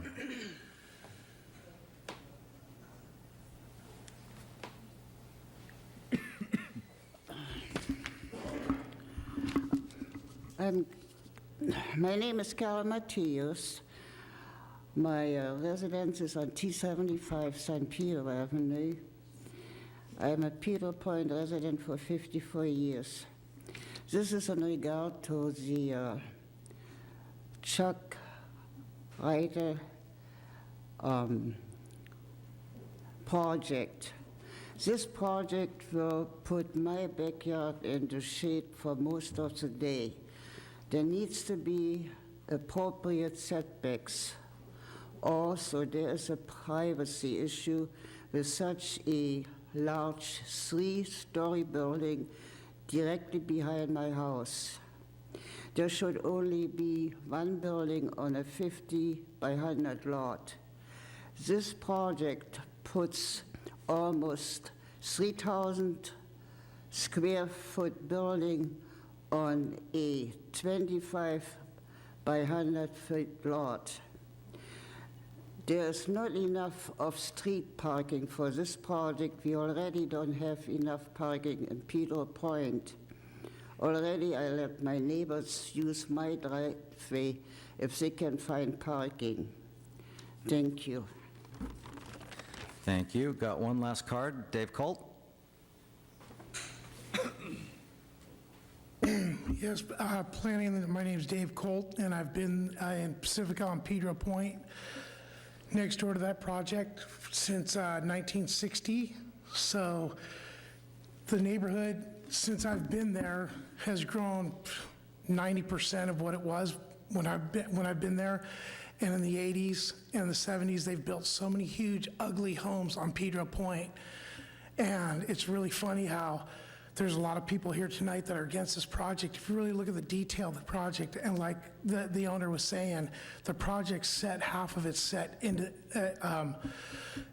under the, what do you call it, the cut of the other buildings behind it. So it's not that high. It's got plenty of off-street parking. And I'm in support of the project. I think it's a great project. He's a good builder, and it's going to be a nice project. And there's plenty of room. Damon Avenue is all commercial, and it's actually, back in the old days, it was like every other valley where it had grocery stores and post offices and everything, and that's why it's zoned commercial. And right now, it's just like, there's nothing else there. The houses across the street are humongous, and they go right up to the front. So he has plenty of parking. It's in the back of the property, and I support the project. I think it's a great project, and I hope you consider that. I think what planning has here, I don't know where they got that, where they feel that it's not accepted, that they want to have it all redone. So that's all. Thanks. I hope you support that. Thank you. That was my last card. So if anyone else wishes to speak, I don't see anyone. I'm going to give the applicant a chance to respond to public comments. Thanks. Just a couple things, just to clarify, it's a parking exception, not a variance that we're asking for, and that it is for a total of one space. The existing house is 740 square feet, which requires 2 spaces, and the commercial space is a little over 400 square feet, which also requires 2. So between those 2, we have 3 of the 4 spaces that we're providing. We're asking for 1. Just to touch, one reason we didn't widen the driveway at the street was to keep as much of the street frontage as possible for maintaining street parking. If we widen it, we're only taking away from that. There was mention to other projects that have been granted parking exceptions already. As also mentioned, none of those have been completely built yet, so comparing the construction workers' car infiltration to the streets compared to the projects when they're built isn't applicable. And lastly, there was the issues of privacy concerns that were brought up. Again, this was also something we took responsibility to when designing it. If you take a look at the plans at the rear, at the ground level, there's some kitchen windows. Again, there's going to be a fence in the rear yard, so it's just like any first floor ground level house. The fence is going to block most of your view to the adjacent property. And the second story, there's a total of 4 windows, 2 in one bedroom, and 2 that are in a stairwell that are just high above, just to let light into the stairwell. So, if it felt like it was a necessity to remove the 2 windows from that one bedroom, so that really there's no way to see into those neighbors' properties from there. The decks were put on the front for a reason, to maintain the privacy to those adjacent residences. That's it. I got a quick question. Sure. Just so I can better understand the parking situation. Correct. So just explain to me again, the garage burned down or is fire damaged, and so to replace it, you need 2 covered spaces, right? Recreating that. That's for the new residence that's coming. We have the accessible spot up top for the commercial space, and then we have an additional space for the commercial area alongside the driveway, and there's also one more space along the side for the small existing home. So the shortcoming is for the existing home. In that it only has one It has covered one space. covered spot when it's supposed to have 2 covered. Okay. Correct. Thank you. Okay, bringing it back to the commission for deliberation. Commissioner Gordon? Thank you, Chair. Question for staff. Hi, Christian. So I'm just wondering if from what you heard from the applicant, if there's any common ground, opportunity for common ground where you think that there could be some kind of adjustments made where you could get comfortable with the project. I don't believe so, without completely reconfiguring the site.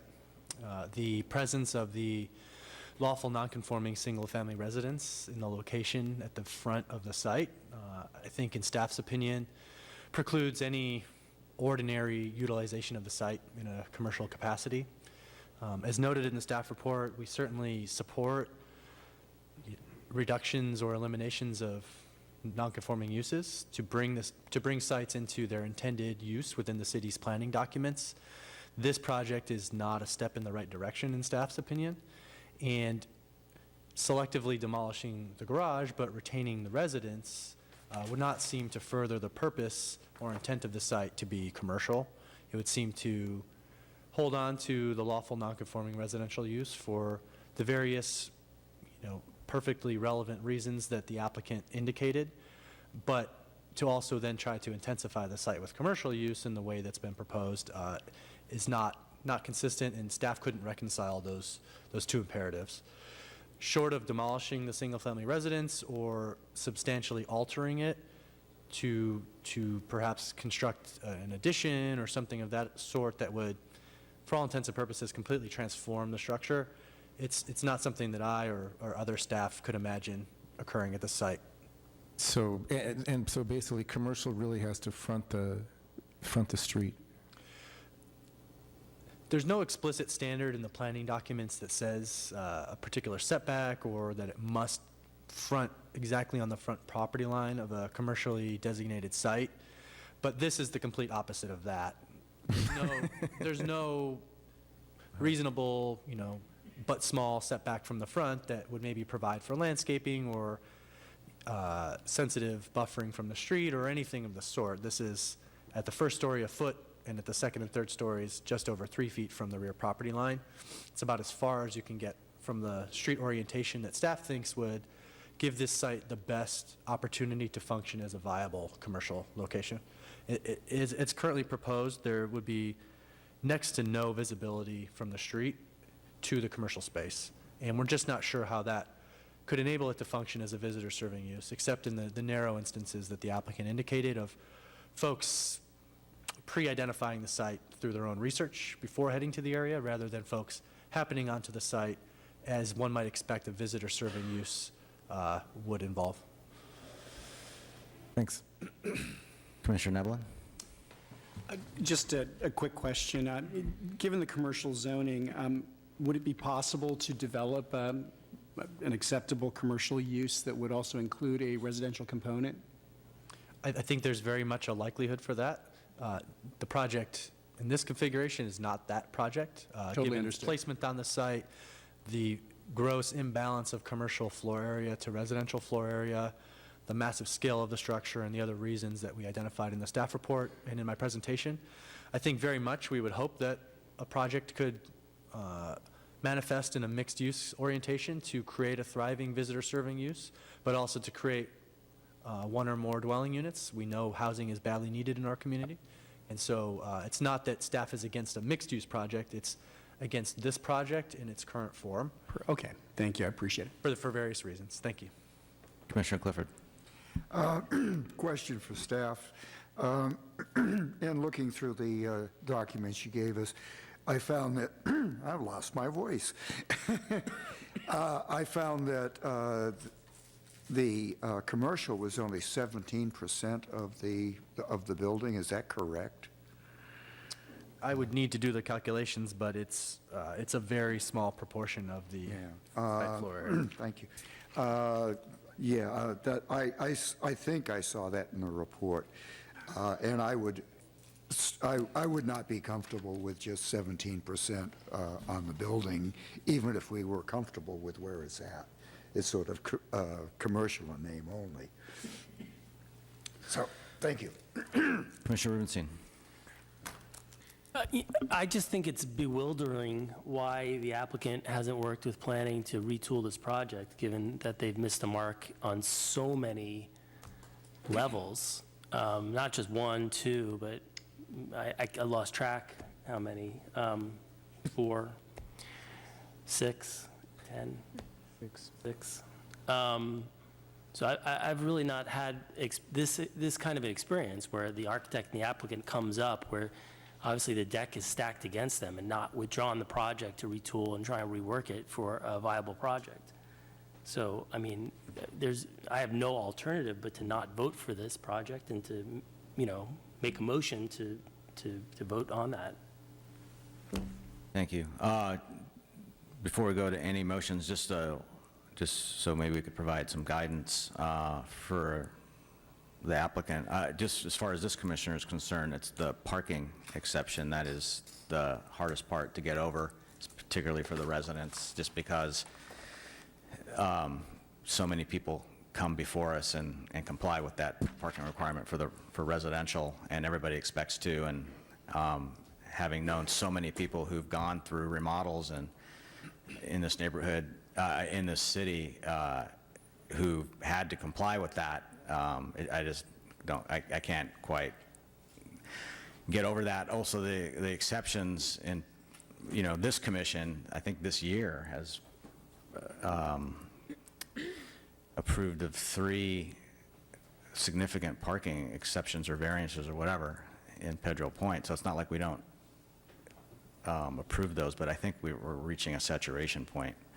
So it really, it's getting harder to park there for sure. I mean, I get the point about it being construction, but it's coming. I think the point where we can grant any more variances or exceptions at Pedro Point, I think it's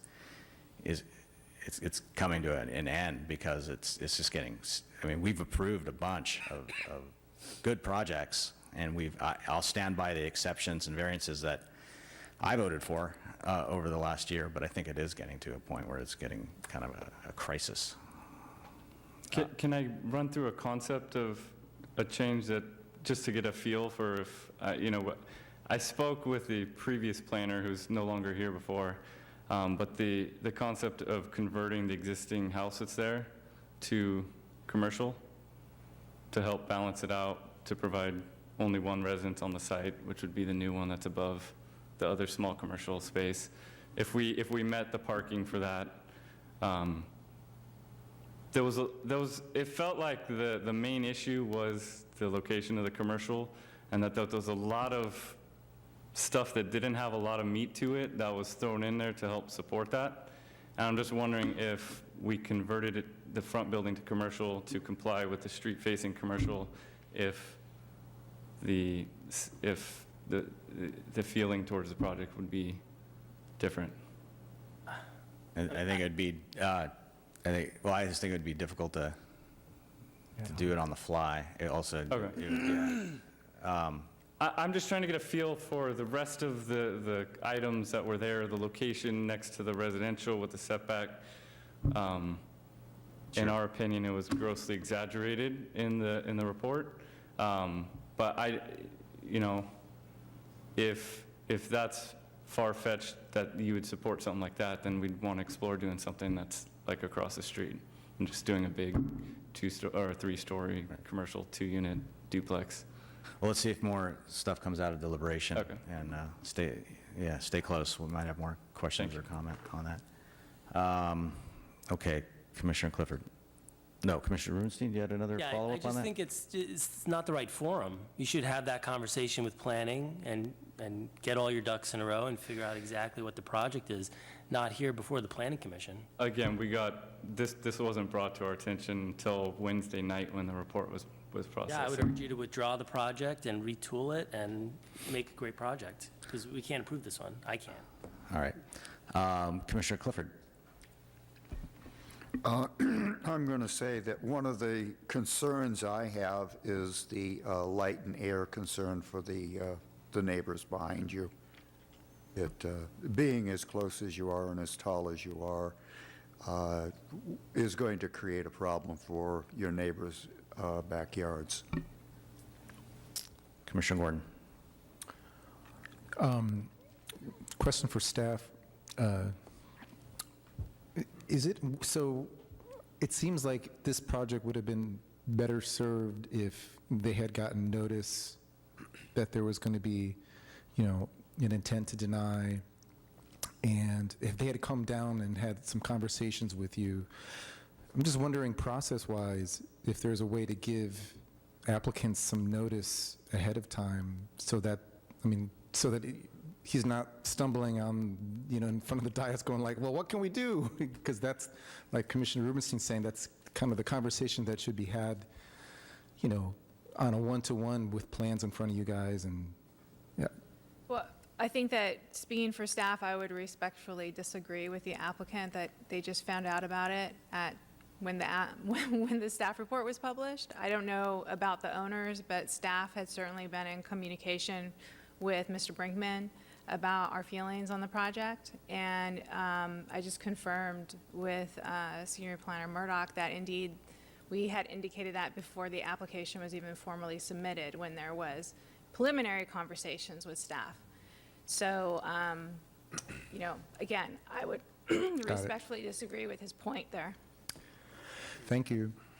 I'm ready to make a motion, unless there's more comments, or is there more comments? Commissioner Nevlin. No, you go ahead and make your motion. Okay. Good. Okay.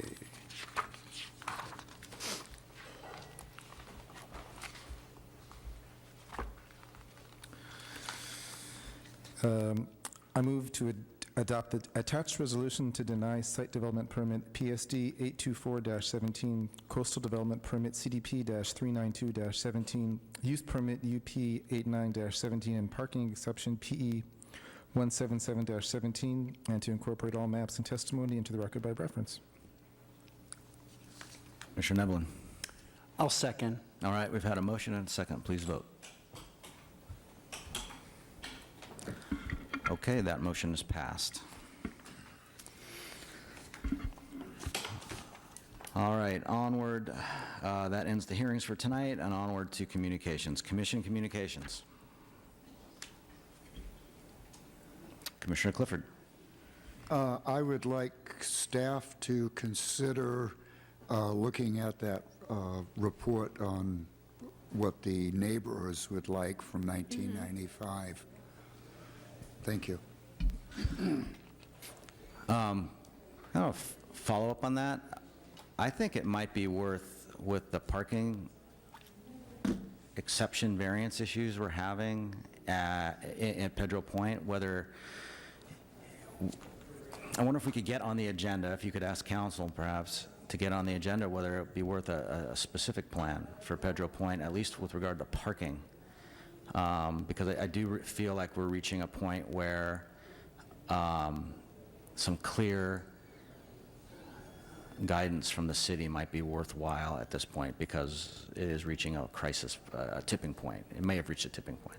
We are already getting into goal setting for the next budget cycle, so I can certainly make sure that the city manager is aware of this request. Thank you. All right, I don't see any more lights, so staff communication.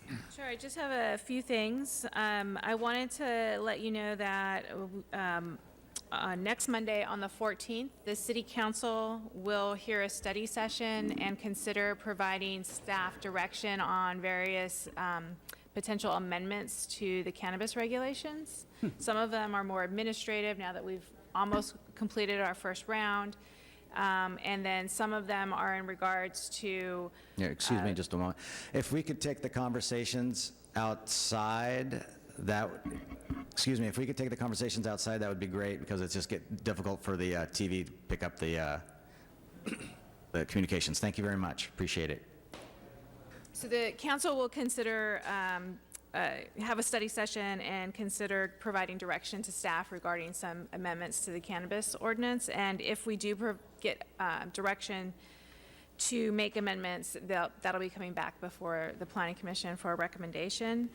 I wanted to remind you all that the next regular meeting on Monday, the 21st, is the Martin Luther King Jr. holiday. So our meeting will be moved to the Tuesday, January 22nd.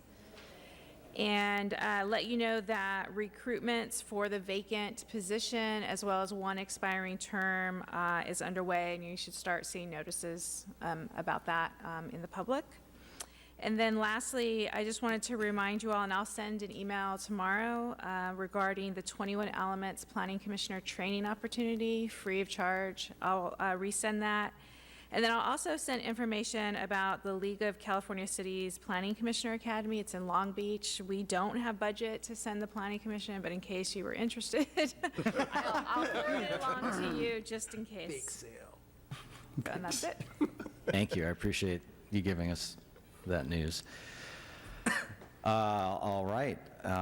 We've reached a point where Commissioner Clifford makes a motion. I move that we adjourn. Commissioner Nevlin. Second. Had a motion, a second, please vote. Thank you, good night. Whose turn is it? Mine? What's it?